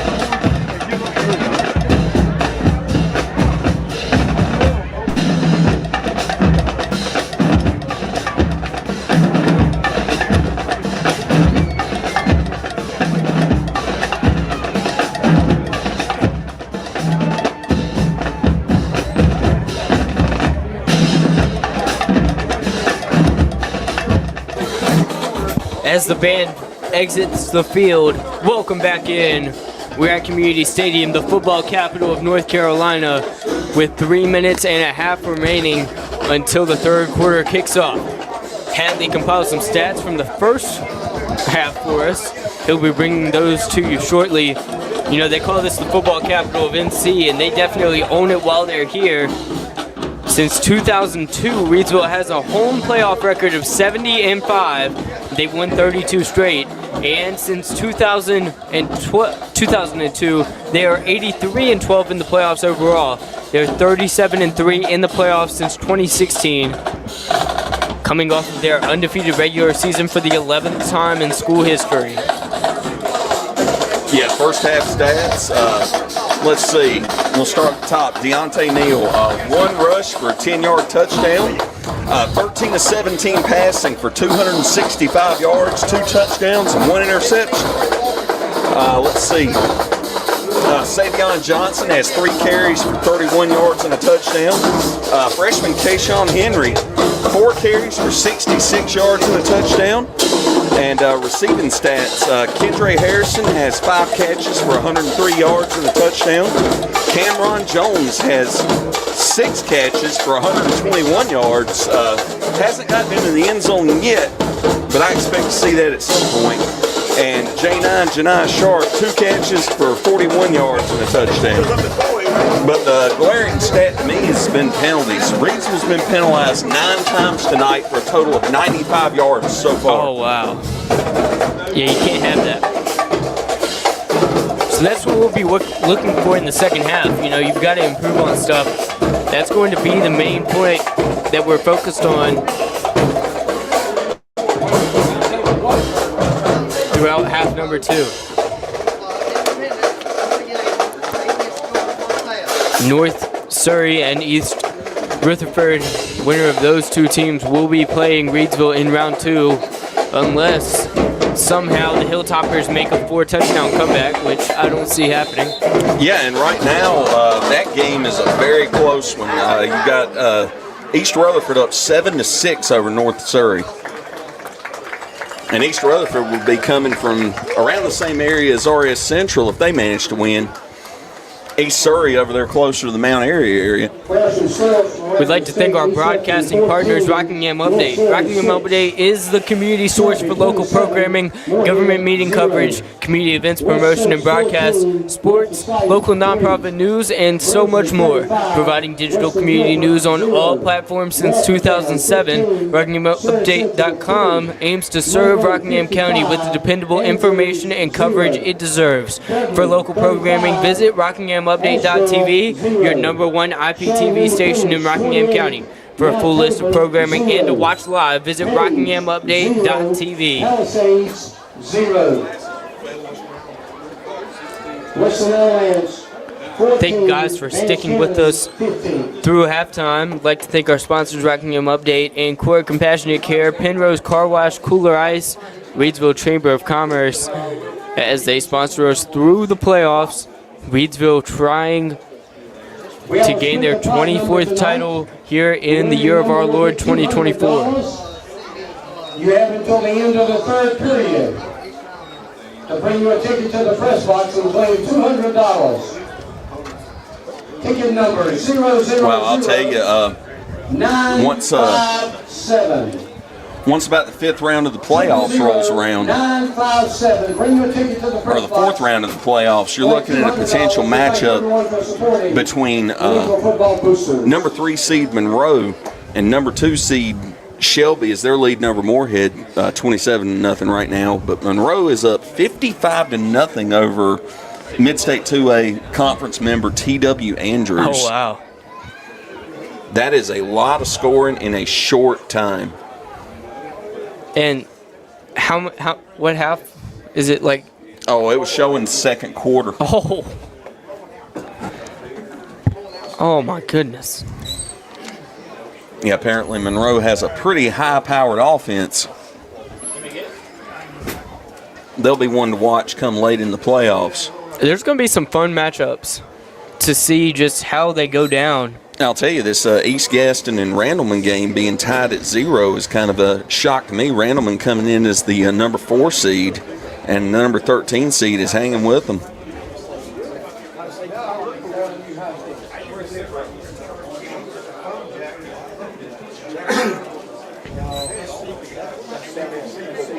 Reidsville Rams trying to take down RS Central. They were up 45-16. They built a pretty good cushion for themselves. But as you heard Hatley say earlier, and I reiterate, they've got to get control of these penalties. They had 9 flags for 95 yards in the first half. And, I mean, that's like Dallas Cowboys in the playoffs numbers. It's just... Thank you. Have a good night. Have a good night. Yeah, Randleman has now taken a 14-7 lead over East Gaston. So it might have been that it just hadn't updated when I looked at the score. That's kind of more what I expected. Got word from one of our listeners, the score for Shelby Moorhead last update was 27-0 in the second quarter. Yeah, Melita Hatley in the comments updated it again just a couple of minutes ago, and Shelby is up 34-0. Oh, okay. I was looking at I expected Moorhead to go down to Shelby tonight and have a tough time. Shelby is year in and year out a very talented team. They tend to be the second fiddle behind Reidsville, even though the head-to-head has not gone Reidsville's way, but Reidsville's won several more state championships. That's one of the things, if they're not in the same conferences, it's like the love-hate relationship. With the realignment. Because, like you would miss it. News that we got today, it looks like if everything stays with what they got released now, Reidsville will be moving to the 4A division, and Shelby is the second highest enrollment school in 3A. So that rivalry would not happen come state playoffs, potentially.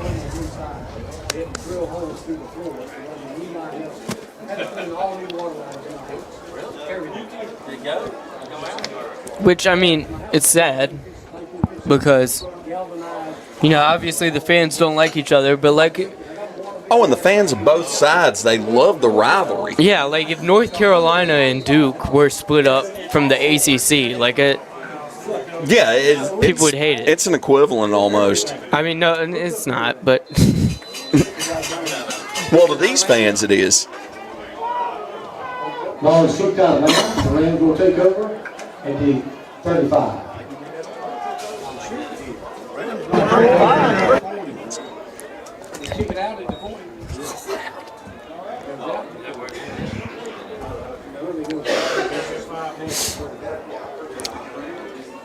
We're getting ready for the third half kickoff. Reidsville will be receiving the kick. It's 45-16. Reidsville in full control. Yeah, Reidsville will take possession at their own 40-yard line to start the third quarter after the kickoff went out of bounds. And we've still got the starting 11 in. Here's Neal rolling to his right. Here's the throw. Got a man, and it's caught. Tiptoes out of bounds. That's Cameron Jones. Looks like a gain of about 12. First down. 11.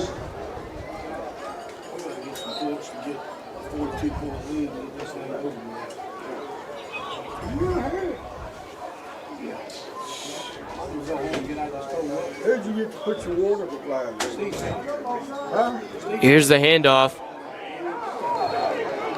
He's brought down quickly. And that was Keontae Brunson on his first carry of the night. I don't even know if that might be his first carry of the season. I don't. He's more of a defensive presence. He's got a sack and a fumble on the season. Savion Johnson in the backfield with Deontay Neal. Trips receivers on the far side, one receiver on the near side, no tight ends. Here's Neal with the handoff to Savion Johnson, who finds a gap, gets to the 40, and rolls to the 36-yard line before being taken out of bounds. Good. That was Kayshawn Henry on the carry. 13-yard gain.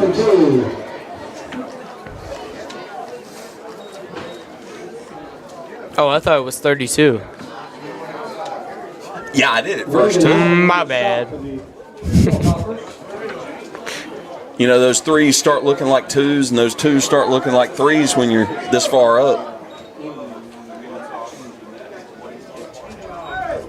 And you got those gray shirts with the gold numbers, the gold helmets, the gold pants. Yeah, they look good in those though.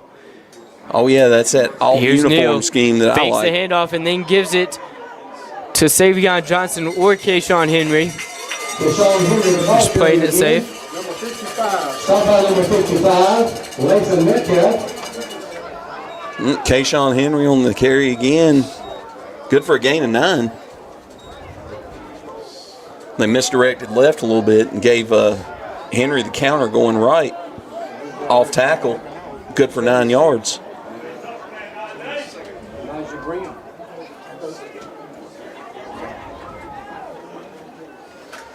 So now at the 26-yard line, Jakari Penix in motion. He fakes the handoff and takes it himself. Deontay Neal weaving in and out of traffic before being brought down back at the line of scrimmage.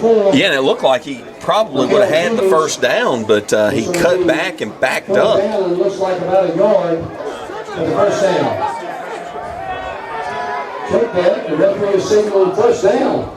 Oh, they gave him the forward to the RS Central 26 for a first down.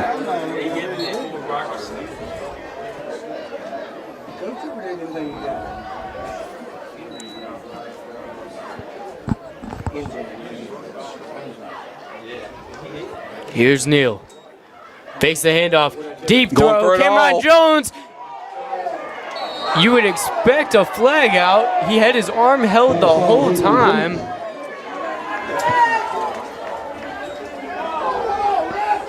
I mean, the defensive back didn't even turn back to look for the ball. He just cut Jones off. Had his hands all over him, but no flag on the play. Walked him to the end zone like it was senior night. Yeah, Jones looked like he was escorting his prom date on that one. Goodness.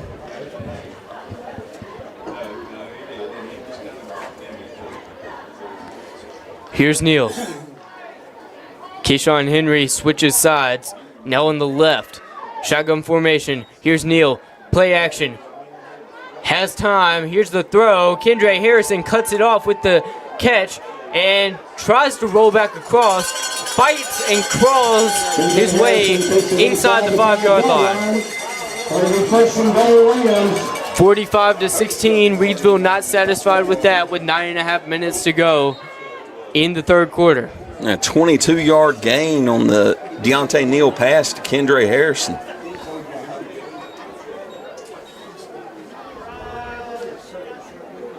And that play took a little bit of time to develop, but Neal had all the time in the world back there. Kendra Harrison might be taking the direct snap this time. He does. Fakes the handoff, takes it himself, tries to muscle his way in. He gets a few yards of gain, but that's not enough to cross the line. Direct snap to Kendra Harrison for a 3-yard gain just short of the end zone. They've done that multiple times tonight. Well, that's a load to bring down. You know, you get down here in a goal line situation, that's not a bad move by Coach T. Give it to your big man, let him pound it in.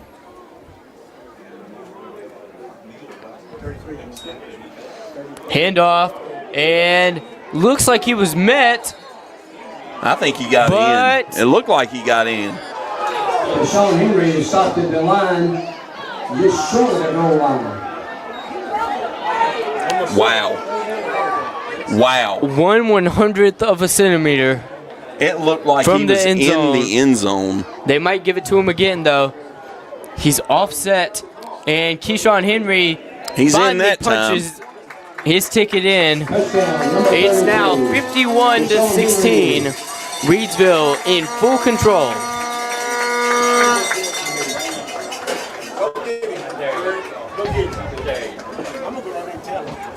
He's enjoying himself. Let him up. The big boy. We're paying him, so keep you at Let him enjoy it. 8:02 left to go in the third. Neal takes a knee, preparing as the placeholder, and Grady Barrett. It's true once again. Grady Barrett has only missed 4 PATs all season long, cashing in on at least 90% of his point after touchdowns.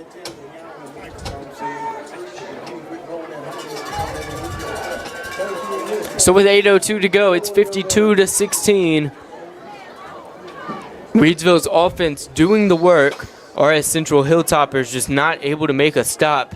And when they did, they got an interception. It was immediately stripped from them and fumbled.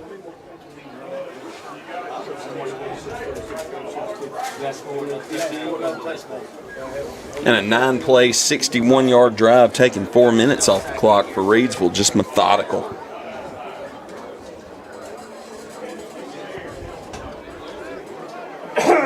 Grady Barrett prepares to kick things off.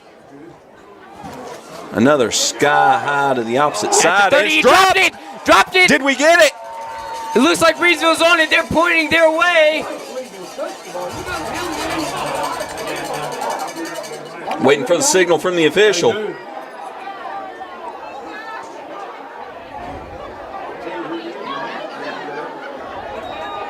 And the official signaled it for RS Central. No.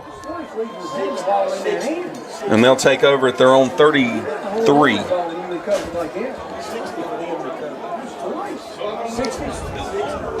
Number 60, Jeremiah Hall. So close. You know you're good when your onside kicks are at the 30 and you've almost recovered 2 of them. I mean, they're not even onside at this point. The timing that requires to get the kick right and into the right place and get your coverage team downfield, that's something that Grady Barrett has got to work on a lot. That's a very touchy kick coming from a kicker's perspective. Yeah. Once again, in odd formation, they've got 3 men lined up offset in front of the quarterback, who's going to take a direct snap. Oh no, he busted through. He's at the 40, 30, 20. They're trying to track him down, but they don't get to him. Touchdown. Direct snap to Jaquiz Smith. Wow.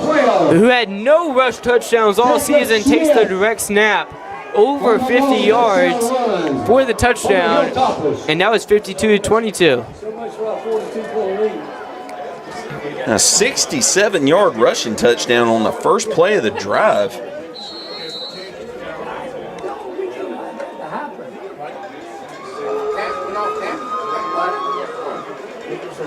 And RS Central refusing to give up. And they've got their extra point team out. Reagan Holly now. Oh. Off the upright. Off the right upright. And fell flat.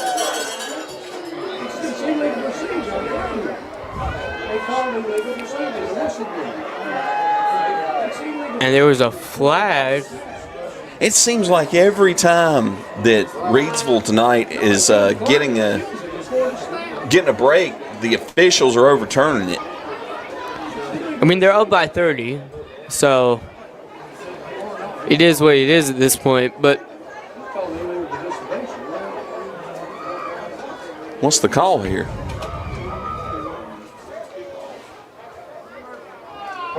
A personal foul against Reidsville. Wow. Wow.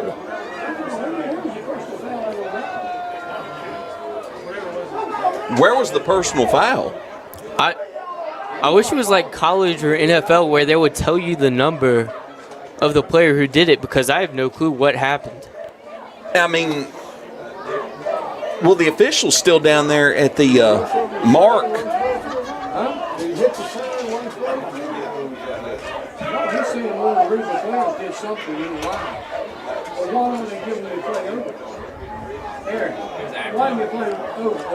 It was an unsportsmanlike conduct call. The penalty was after the kick. It was after the point after attempt. Which penalizes Reidsville. The Hilltoppers will kick off after the penalty is enforced. So 52-22. And I mean, you can complain about the officiating, but this seems to happen with all officiating crews. The Reidsville just Hilltoppers, needs some more discipline. after the 15-yard penalty, they will kick from Reidsville's 45. What in the world? If you can't kick a touchback here, you need to find something to do besides kick. Oh boy, you just put a lot of pressure on him. Here's the kick. It's a touchback. Okay. Hatley almost brutally destroyed that man's career. It's just... Hey, if he hadn't been able to get that one in the end zone, he could have destroyed his own career.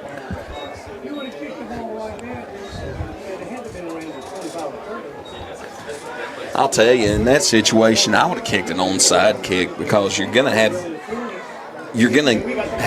Reidsville on their own side of the field to start anyway. Yeah, I and would've- you could try to steal a possession there. I would have easily done that. I mean, there's not really...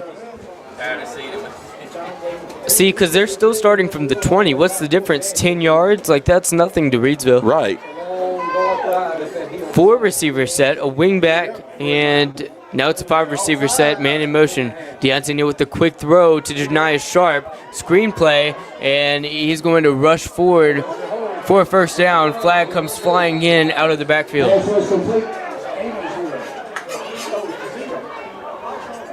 Complete to Kendra Harrison. There is a flag thrown again by the side judge. And that was looked like about a 13-yard gain on the play. Or that might have been the spot of the foul. Holding. And it's on Reidsville. Another Reidsville penalty.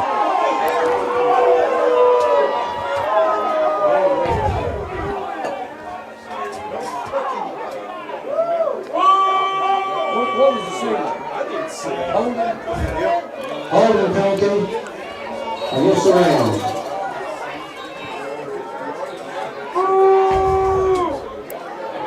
So they're back now at about their own 23. Yeah, it'll be 1st and 7 after the 10-yard penalty was assessed from the spot of the foul. Shotgun, 20 personnel, one-handed catch with his left hand, and then he hands it off to Keyshawn Henry. 52 on the stop. Keyshawn Henry, the ball game was stopped by number 52, Jacob Hodgson. Gain of about 3 for Keyshawn Henry. We'll make it 2. And it'll be 2nd and 5 Rams.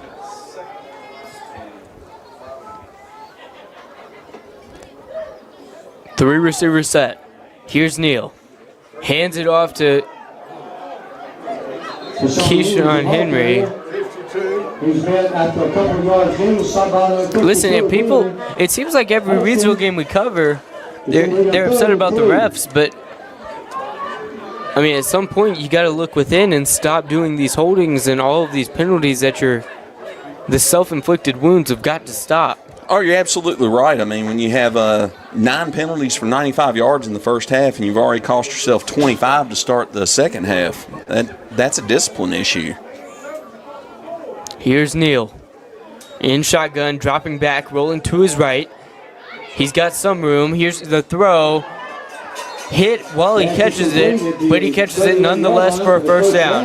That's Janiah Sharp, and a Hilltopper player is down. Stop by number 3, Avery Smith.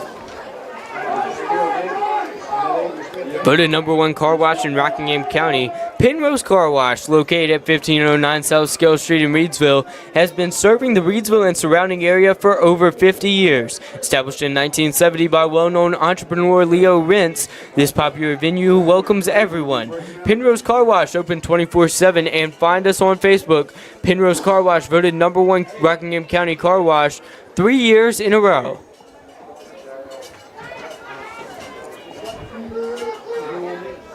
Looking for a fresh ice and water option that is ready when you are?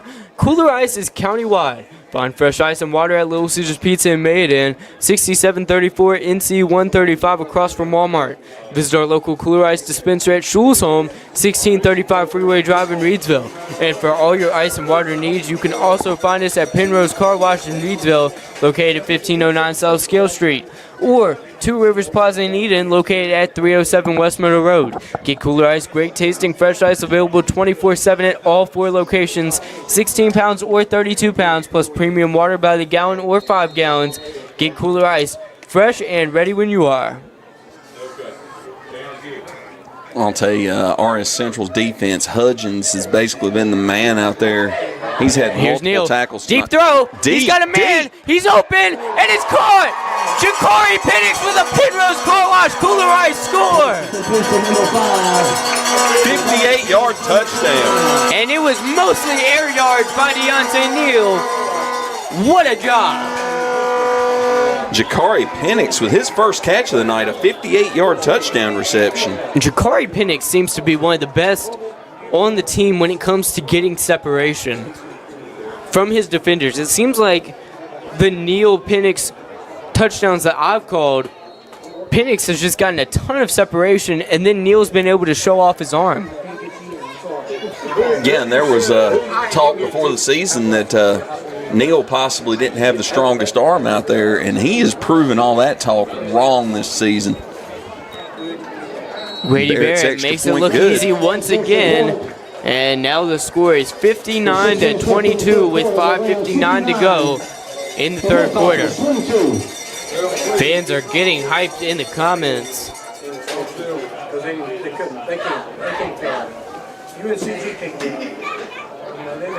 Rams looking good offensively tonight. They still play their games in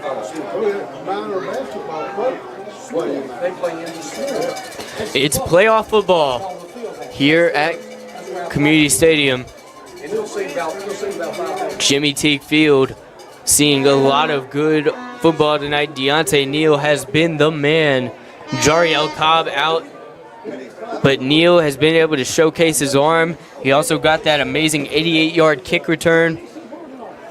He's been doing it all tonight. Oh, yeah, and has another touchdown on the ground, a 10-yard score on the quarterback draw. Here's the kick, another high one. Fair catch, and he drops it, but he gets on it.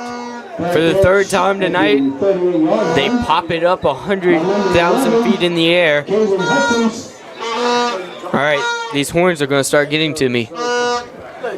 It's the Vuvuzela, Oh, the dreaded Vuvuzela. If you've listened to me and Hatley all season, you know that I have trouble not laughing when they play those horns. Especially when you're trying to read a circle drive-in ad. Oh, yeah. I mean, it's just doing an ad read and then hearing, it's not easy.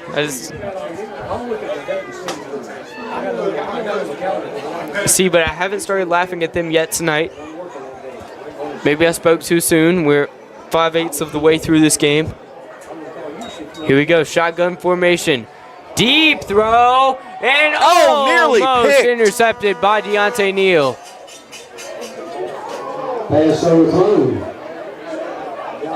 Twice tonight, Deontay Neal has almost broken that Reidsville record for most interceptions.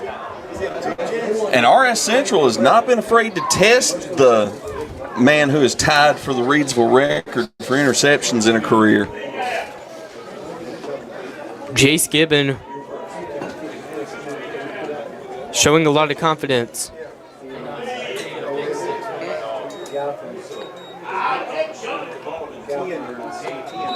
Number 10, Elijah Guzman on the ball carrier. Gain of about 3 on the off tackle right by RS Central. Say to Eric Smith, you laughed every baseball game with me, Jay. I did. We had a lot of fun. We laughed every inning, not every game. It was Oh, and I love announcing baseball too. It's a relaxing atmosphere, and baseball to me is just a lot of fun to announce. Oh, I love it. Especially with Eric Smith. That's an experience you won't forget. I've yet to meet Santa Eric. Here's a handoff. I need to do that one day. Oh, wow. So number 10 for RS Central, Elijah Guzman, twists his way to the 50. That's his 11th carry of the season, the 5'7", 165 junior. A 9-yard gain and a first down for RS Central at midfield. 4:53 to go in the third quarter. Blue Death needs to come up with a turnover here. Ball spotted at about the 50. Hilltoppers taking their time.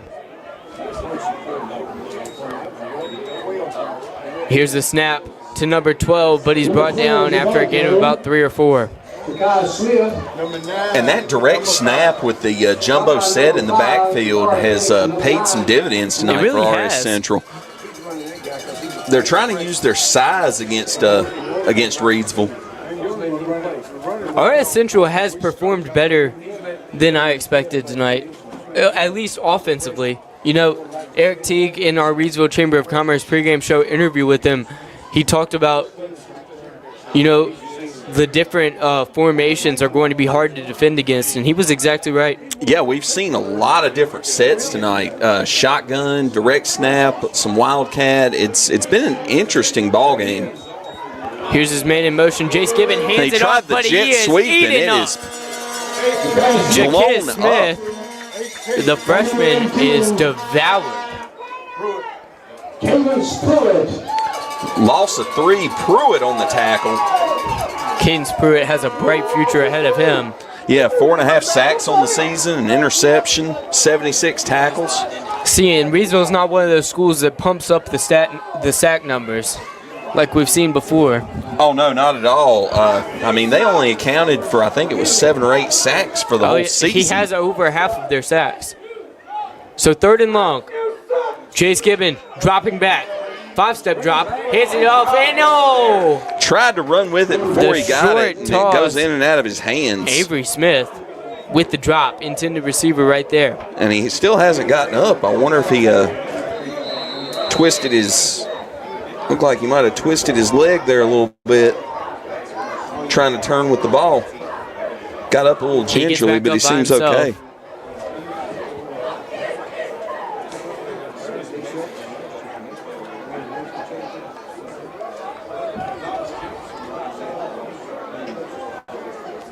And now we're at 4th and 8 at the Reidsville 48. Reagan Holly is on the field. It looks like they're going to punt it. You never know in high school football in general, but it's the playoffs, and they're down big. I mean, he's only about 8 yards deep in the backfield. That's kind of a short punt formation. Holly takes it, and he It's fakes a reverse. it. Here's the handoff. Left-handed, he throws it, and it's intercepted. Picked off by Reidsville, and he's weaving in and out of traffic, staying up, and eventually thrown out of bounds. He gets his money's worth. I couldn't tell who that was on the interception. Number 22 on the interception. LaDon Hatfield on the interception. LaDon Hatfield. Wow. There's a flag at the end of the play. And a flag at the end of the play. I'll tell you, that looked like it might have been a face mask over here on the near sideline. Let's see if that's what the call is. Against Reidsville? No, against RS this time. Surprisingly. 2:45 to go in the third quarter.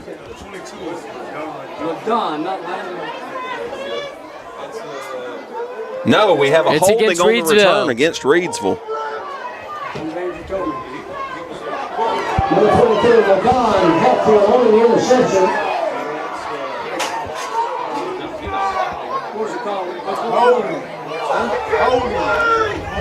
Holding on the run back to bring the ball back to the. So, you know, I said during the return he gets his money's worth, but they won't now because they're being backed up way further than if they would have just tackled him. Where was the hold? What in the world? They are backing them way up. They backed him up to the 30. They backed him all the way up to the 20. The interception occurred beyond that. The interception was at like the 30 or the 40. Yeah, the interception occurred, it looked like around the 32, and they backed it up all the way to the 20. Putting it at the 30, and they're putting it at the 20? Braxton Johnson in shotgun formation now. Here's the freshman with the handoff. Oh no! Fumble! The ball is thrown out of his hands, and now the Hilltoppers are returning a fumble. Oh! Here he goes to the 30. A massive hit on one of the defenders. Chaos, pure pandemonium here at Community Stadium. And I think that RS is going to earn 15 yards on that blindside block.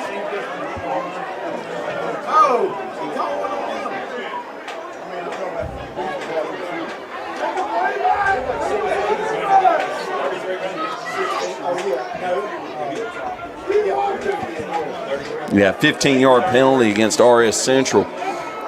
As the man was returning the fumble, one of the RS Central players came back and just blindsided one of the Reidsville players. I mean, he made that dude like do a helicopter move. Well, I'll tell you, in college, that probably would have been called targeting.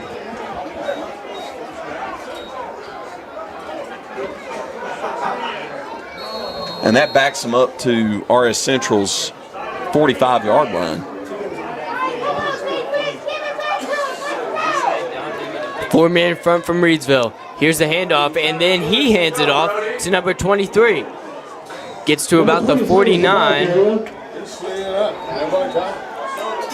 We've got a listener from Northwest Minnesota. Goodness. You know, we've also got my younger brother listening in from Alaska. He's just not commenting in the broadcast. Hey, guys, drop in the comments where you're listening from. We've had somebody say from Minnesota. Somebody said something about Kentucky. Somebody from Ohio was listening to the other broadcast.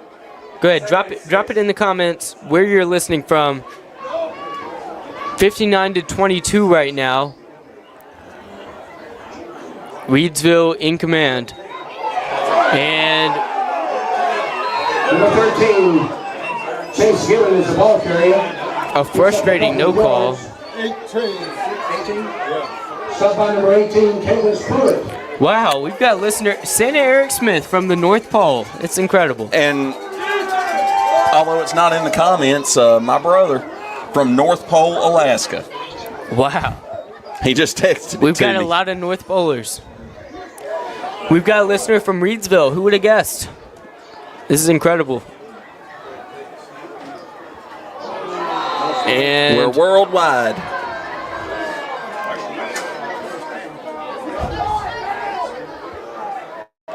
And an offside called against the Reidsville defense, and that will be enough for an RS Central once again, first down. We've got a listener from Maryland, listener from Alaska. All over the place. Bobbles the snap. Quick throw. Dangerous territory, but it's caught. And they get inside the 30 with less than 50 seconds to go. Yeah, 14-yard pass play.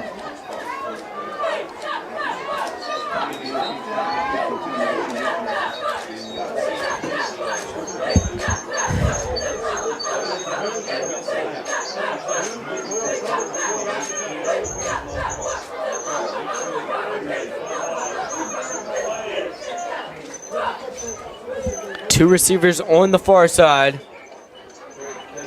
for the team in white. Here's the handoff. Brought down to make it second and about 6. 15 seconds to go in the third quarter as timeout is called. Looks like an injury timeout.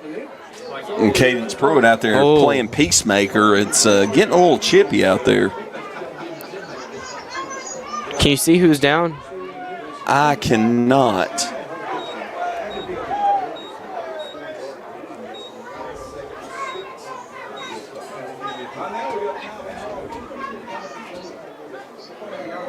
He's lying directly on his back with training staff around him.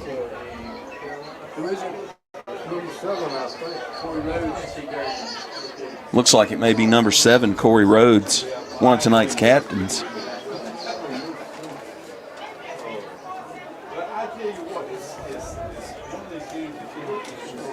Hopefully it's just a cramp. We've got the PA announcer Spotter sitting beside of us, so I got a cheat sheet beside of me. Tonight's broadcast is brought to you by Ancora Compassionate Care, formerly known as Hospice of Rockingham County. Their name changed late last year, but they are the same community-based, mission-focused hospice and palliative care provider the community has known since 1987. Providing specialized care for those coping with serious illness, Ancora's mission is to be a supportive presence for life's journey. When greater comfort and rapid response matter most, make sure it's Ancora Compassionate Care. They'll always be there because they've always been here. To learn more about how Ancora can support you, visit AncoraCC.org. Just as they are a supportive presence for life's journey, Ancora Compassionate Care is proud to support our local football teams in their playoff journeys. Norris Beverage in the comments asked, any score update on the Shelby game? I don't have one, but I think it's probably bad. Max Preps is showing it at 42-0 Shelby at this moment at halftime.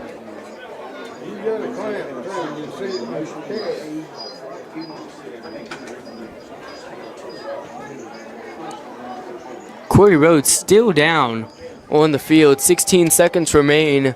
Which Joe Dexter and David in the Woods third are quarter. Covering that game from Shelby tonight.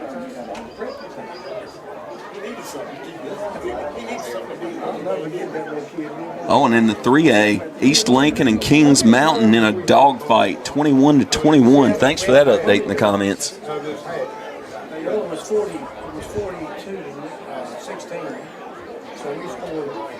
Thank you guys for listening in, whether you're on RoCo Radio, YouTube, or Rockingham Update.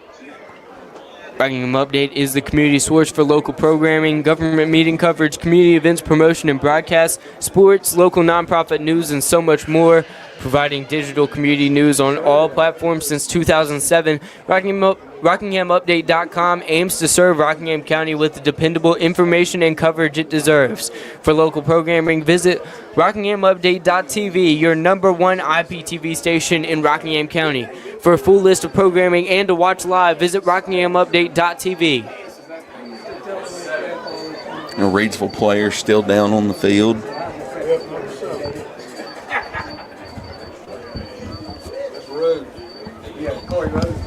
They help him up. Yeah, and the spotter here has confirmed it is number 7, Corey Rhodes. Oh, and he's not putting any weight on that right leg. That's not a good sign. Hate but to he's see up. it. Prayers for him.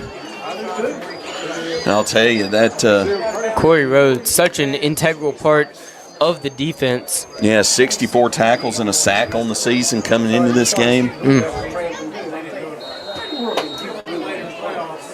He's a senior too. Yeah, you hope that it's just a ding and he's able to go next week.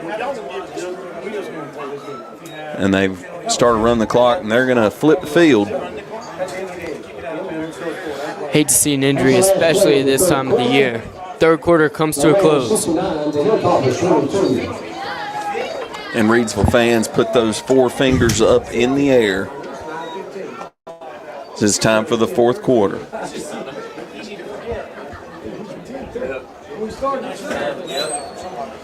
On another update in the Kings Mountain game, Kings Mountain up 27-14 over East Lincoln.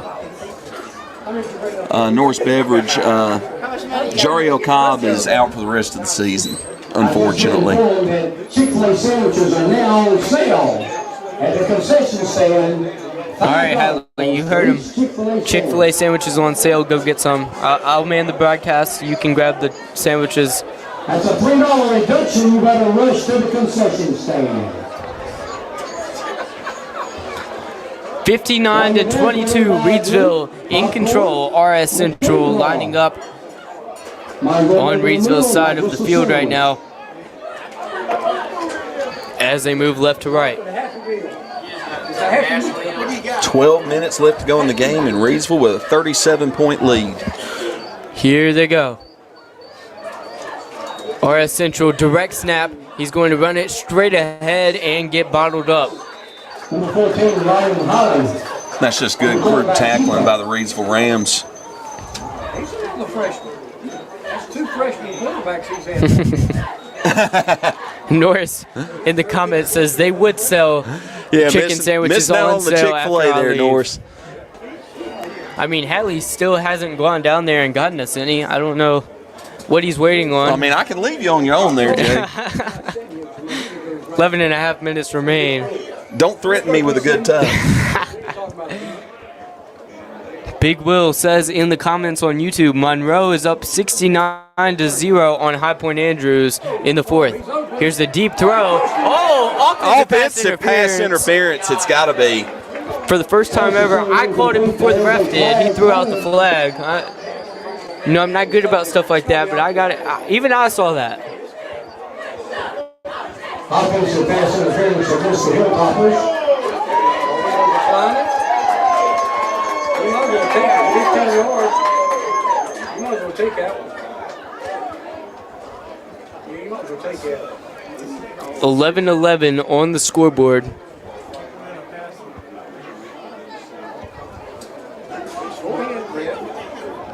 With Reidsville still up 59-22. 15-yard penalty. And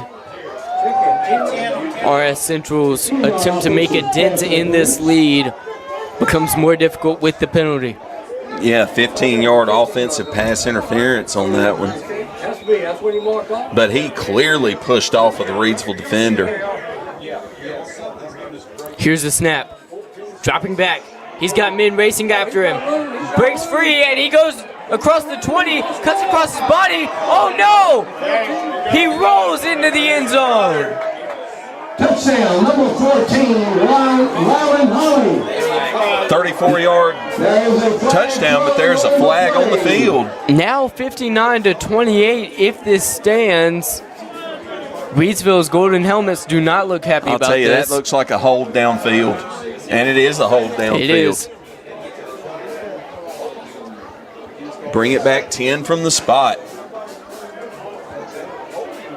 Feels like every time we see a crazy play, there's a reason for it. It's like, they broke the rules to get it. That was not humanly possible. Oh, wait, yeah, that literally was not humanly possible without some sort of cheating. Looks like playing against Kansas City. Oh, my gosh.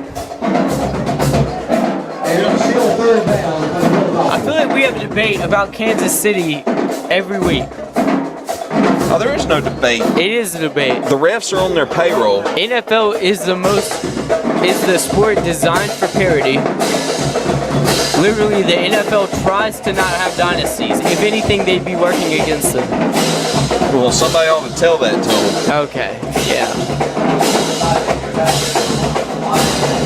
Lord, as much as I hate Kansas City, you'd think I was a Raiders fan. Here's the direct snap. Goes in, and that's a first down. Ryan Holly picks up the first down. 16-yard line. By number 18, Caleb Stewart.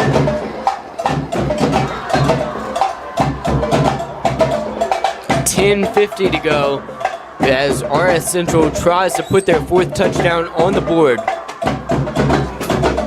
And they're driving 1st and 10 at the Reidsville 16.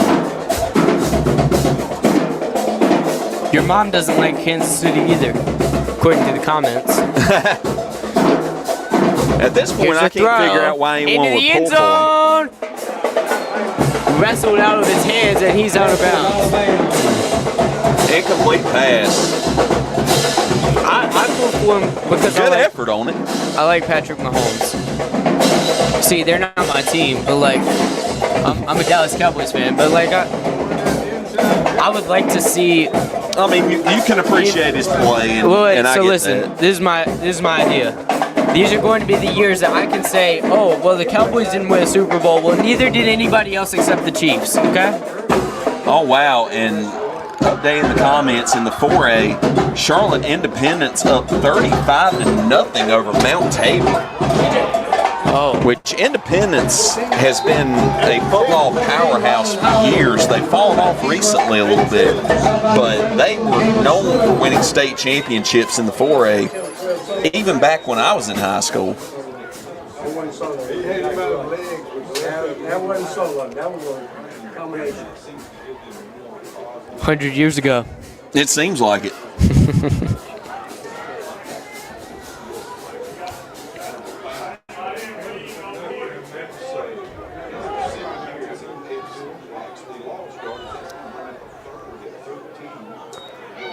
Low snap, hands it off immediately, and they try to bust through. It looks like he got the first down. Oh no, not even close. Oh no. Derek Lyons on the tackle, and we're 4th and 11. Oh, I was looking at the wrong marker.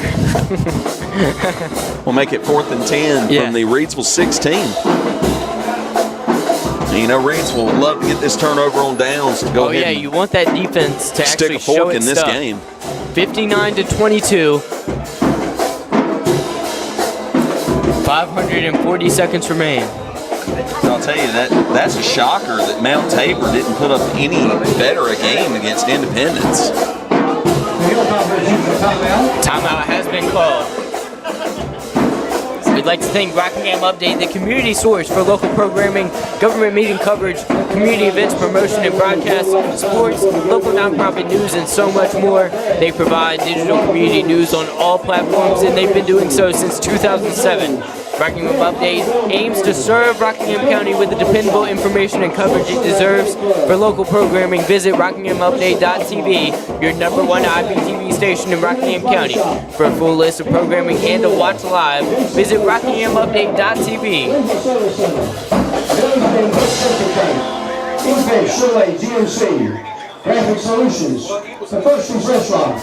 Another update in the comments, this time from Big Will.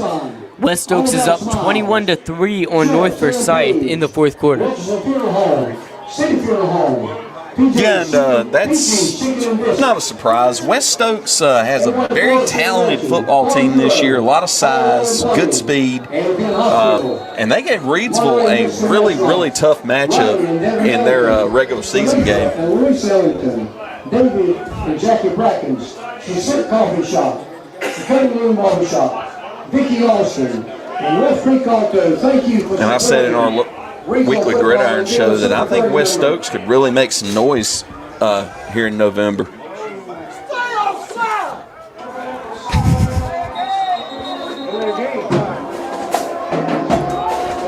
Some confusion here, and we have a delay game. Is called. That'll go against RS Central, backing them up a little bit further away from that end zone.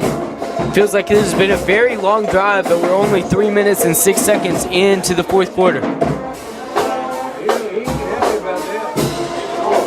That's going to back up 59-22 Reidsville. RS Central with the lead over RS Central. Reidsville 21.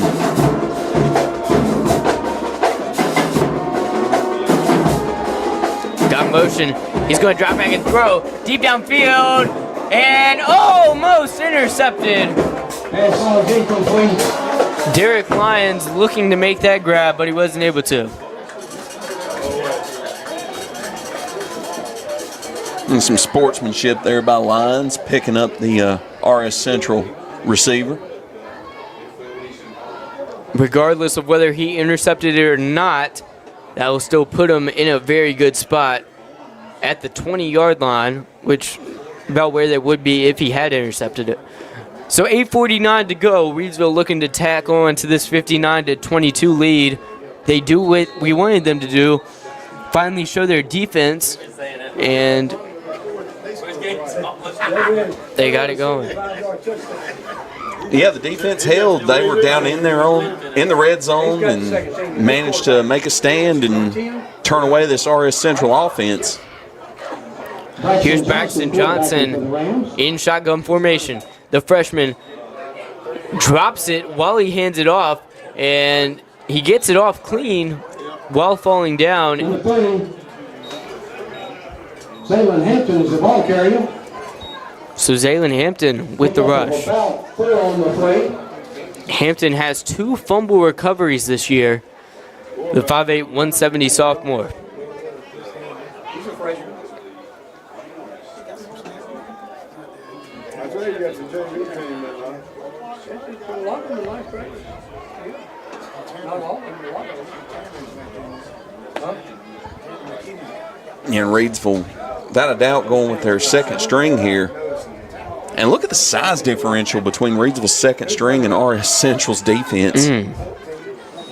Handoff to Derek Lyons. Lyons cuts back, goes completely the other way. Then he switches directions And again. another flag and he's on the still field. up. And still up. What in the world? 14 is the ball carrier. He just refused to go down. He ends up losing about 5 He yards. switched directions about 7 or 8 times. Went around the traffic circle and then finally brought down. Yeah, that had to be a hold. As much cutting back and everything as he did with that flag coming out, that had to be a holding penalty. What a shock. Right.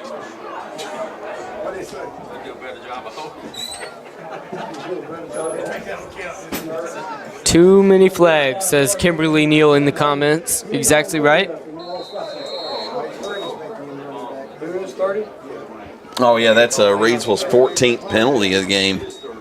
Johnson hands it off to Derek Lyons, who fights through and gets about 3 or 4 yards. Number 0 made the shot. On the shot for the Hilltoppers to Kenyatta Lattimore. Brings up 4th down. We ain't playing the ball this so long. We only if we got plenty to. Yeah, here we go. Oh, we got flags. Oh, and the RS Central coach is... Oh, that's the training staff. Okay. Maybe got a player down, number 7. Yeah, I'm wondering what the flag's for. Oh, I see the flag on the field. I've got a feeling that was a little bit of the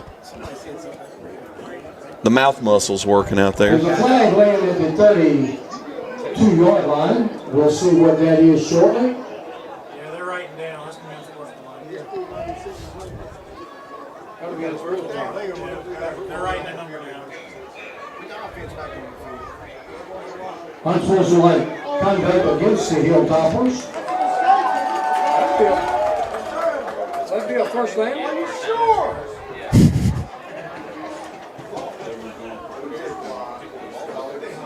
I was hoping you'd play. And that unsportsmanlike conduct against the Hilltoppers is going to give the Reidsville Rams a free first down. Really costly penalty there for RS Central.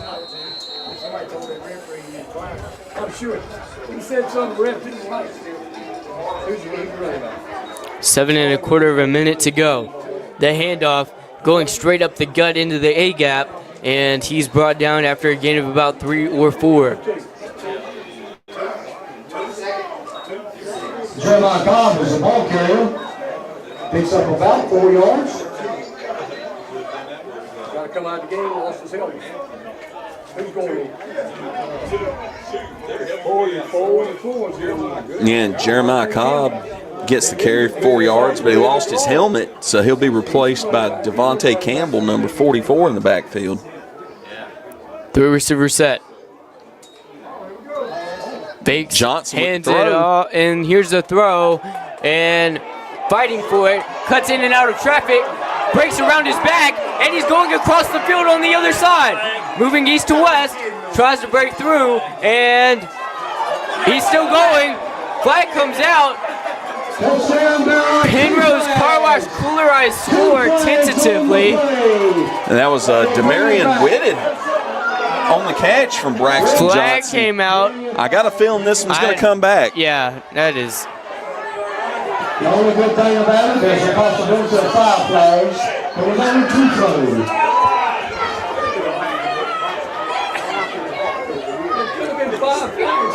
Regardless, it was entertaining. And we've got another holding against Reidsville. Declined. ineligible man downfield against Reidsville. Will be penalized. The ball came out half a second. There's no one out there that fast. You can't have an eligible. He caught the ball and threw it immediately. That was such a quick release. I'm trying to figure out how they came up with an ineligible man downfield on that one. He was probably pretty fast. Second down and 7. Well, I mean, to come out of your stance and make it far enough downfield to be called an ineligible man downfield in the 1 second that it took Braxton Johnson to get that ball out. You know, O-line are getting faster. They can go 20 yards in This is true. 3/4 of a second. Sam got the ball code 42. The ball's on the 41. Look at him. Look at him. The ref over there don't know where he's at. Oh, my Lord. Sam ain't moving. Sam's not moving. Okay, the down marker's at the 42. And right now the referee has the ball on the 41 to mark off. Now he's going to move it. Now the ball is set into 42 with a mark opportunity. What? Yeah, five-yard penalty for the ineligible man downfield. They just had it mismarked. They had it a yard further back than the line of scrimmage. This is the band new band. So halfway through this first quarter, here's the handoff. And oh no! What in the world? It looks like 12 football players were on a slip and slide. But they get the first down.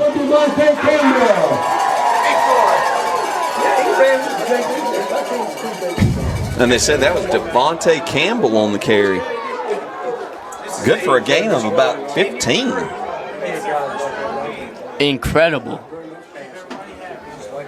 Gotta love a running back who's just willing to go full steam ahead, come what may, and goes flying into that line and busts forward for 15 yards. Here's a snap. Shotgun formation once again to Campbell. And these fans are hyped up with what they're seeing from him. Yeah, that Devontae Campbell, we haven't seen much out of him this season, but he's come in this fourth quarter, and he's a load to bring down. That's a big dude. I see, and that's great for Reidsville to have more and more guys in their arsenal that they can deploy. Yeah, get some guys some carries. I mean, I've filled up my stat sheet. Yeah, we've had 10 Sean Henry, we have 11 Johnson. different Reidsville ball carriers tonight. And we haven't even seen Jeremiah Cobb, Josiah Samuelu. We thought we'd see more of Bryson Miller. Didn't see much of him either. And here's another big run. Well, Jeremiah Cobb did have one carry, and he lost his helmet on the carry and had to come off the field. And Michael Smith, he has an ankle injury that he's dealing with right now. There's no official word on whether he'll come back for the playoffs or not. But I think his recovery timetable is short. 4 minutes, 19 seconds remain. I'll tell you, that Devontae Campbell, number 44, he is a Mike Allstott looking back there, just pounded up the middle. That's a big boy. Love watching that. Here's Braxton Johnson in the gun again. If it ain't broke, don't fix it. They hand it off to him again for a good amount of yards. Campbell takes it inside the 30 to the 28. I'll tell you, I'm not the smallest guy out there, Jay, and that kid is every bit as big as I am. Campbell comes out of the game.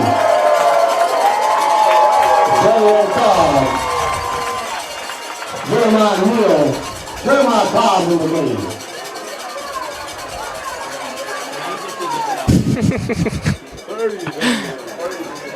And it looks like Zaylen Hampton is coming onto the field to play running back. Norris Beverage in the comments, Campbell Soup with an exclamation point. Hey, we like to give nicknames around here, so we might use that. It's trademarked. Here's the handoff, Jeremiah Cobb.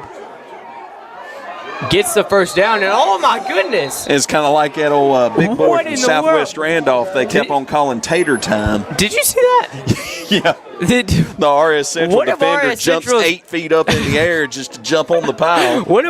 So there was a massive pile, and you know Jeremiah Cobb and them in one of those wards where you're just pushing forward, and one of the RS Central's players literally did like a WWE frog splash, just jumped on the pile. And Jamie With Hunt, no in the regard comments, for just made a human life. great point. It's like the movie Moneyball. We can't replace Cobb, but we have enough athletes that can get enough carries to keep the other teams honest. That's exactly what I was advocating for in our gridiron show and in our pregame, is to not go straight pass at this point. Keep the other teams honest, and they've done it by committee tonight. That's a great point. Jeremiah Cobb getting a couple of carries in a row.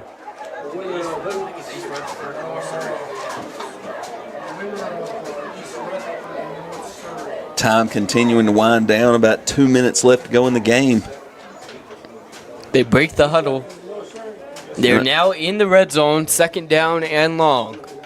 59-22 Reidsville lead. Braxton Johnson fakes the handoff to Jeremiah Cobb and takes it himself. He's at the 15, going to roll out of bounds at the 10-yard line untouched. Unclear whether that was enough to move the sticks. It's very close. It's going to depend on the spot. It looks like it's enough. First down was at the 12, and it looks like they've marked him at the 11. First down for Braxton Johnson. Oh, and he looks like he's favoring his leg a little bit there. Got a little bit of a limp. Well, he might have to Patrick Mahomes this thing. I know you loved when he had the one-legged Super Bowl.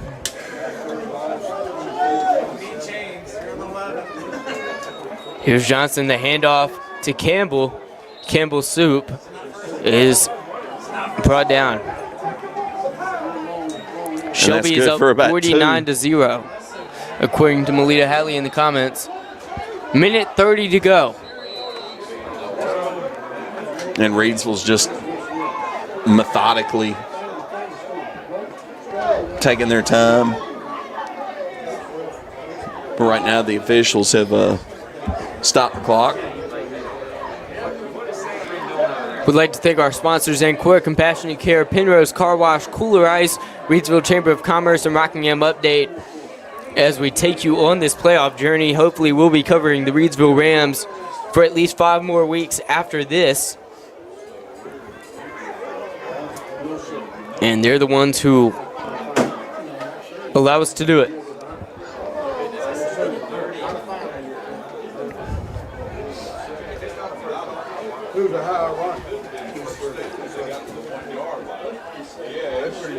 Melita in the comments says, burn the clock. Hatley, do you just run out the clock at this point with a minute 30 to go, or are you trying to put up one more touchdown? Oh, I'll tell you, with the way that this RS Central team's been acting and some of the stuff they pulled, I'd go ahead and put another one in. Send them home with something to remember you by.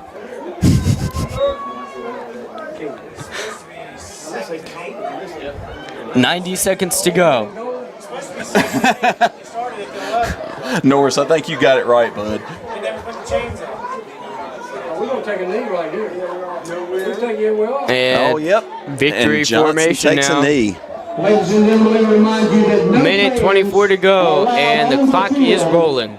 At the end of the game, again, no fans are allowed on the field at the end of the game. No fans on the field, Hatley. Don't you do it. With about You don't have to worry about me. Is 28, will serve as 18. The Reidsville Rams will play the winner of that game right here next Friday night in the second round of the State High School Athletic Association playoffs.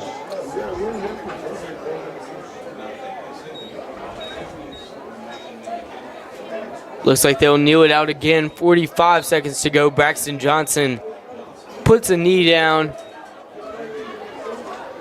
That's the last play. We got one more. They've still got one more play. That made the last play of the ball game like the thing. And they're going to let it roll down. That's your game. The Reidsville Rams are heading to the second round once again. Their 33rd straight home playoff victory in a row. In the 11 years that Reidsville's had an undefeated regular season, they won the title seven of those 10 times. They're looking to make it number 8 this year.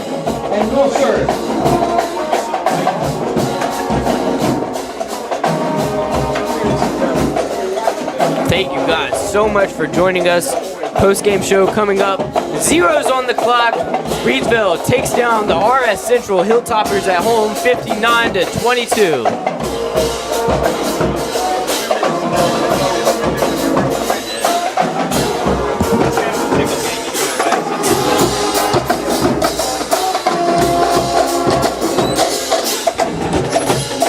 Haley's compiling some post-game stats for us. Mood is good here at Community Stadium as the players shake hands on Jimmy Teague Field.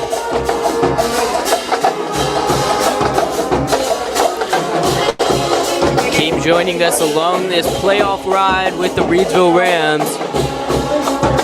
You keep loading those comments with blue and yellow hearts.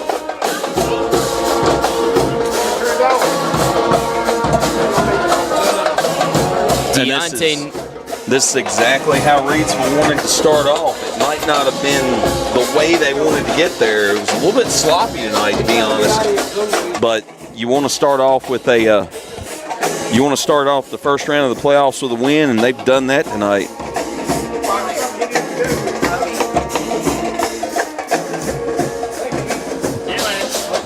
Some Reidsville fans clearly unhappy with the officiating. Just a little bit. But you gotta move past that.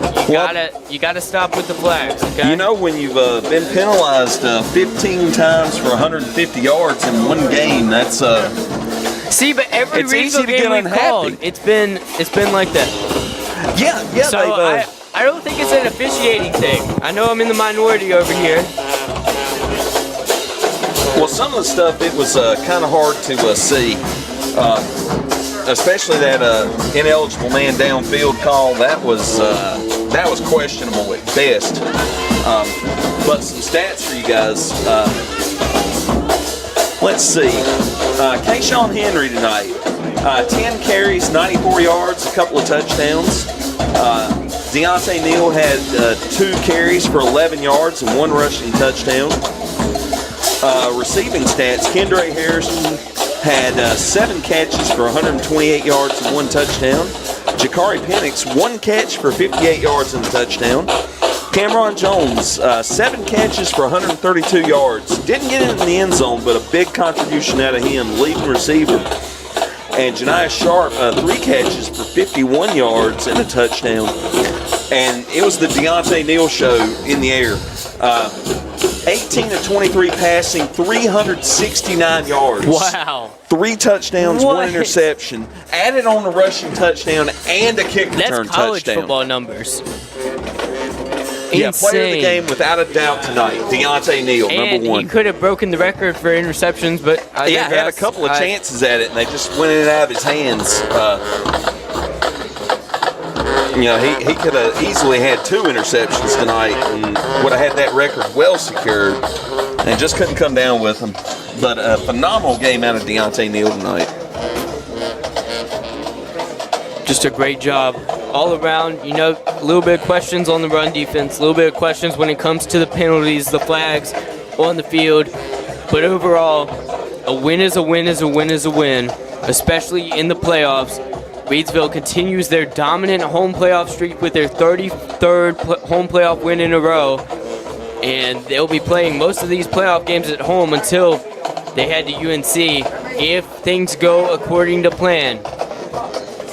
Again, that's what they're hoping for right now. Tonight was the first step toward it, but they've got some work to do in the upcoming week to face off against the winner between North Surrey and East Rutherford. I'm going to see if I can find a score update for that game. Somebody said in the comments that they think East Rutherford won. I'm checking that one out as we speak. See what Max Preps has. Yeah, it looks like it's in the fourth quarter. East Rutherford up 35-18 over North Surrey. So it looks like Reidsville will be hosting East Rutherford next Friday night, November 22nd. All right, Hatley, any last words for the broadcast? An enjoyable game tonight, other than the penalties and a little bit of sloppy play. They're going to have to clean that up in the rounds coming up. East Rutherford, I'm not familiar with them, but I'm going to do some research on them this weekend and this upcoming week and look and see how they look and fill out this playoff bracket once all the results are in. And I don't know if we're planning on bringing you guys a local gridiron this week. I'm hoping that we do. I think we will. But this may be our last broadcast together.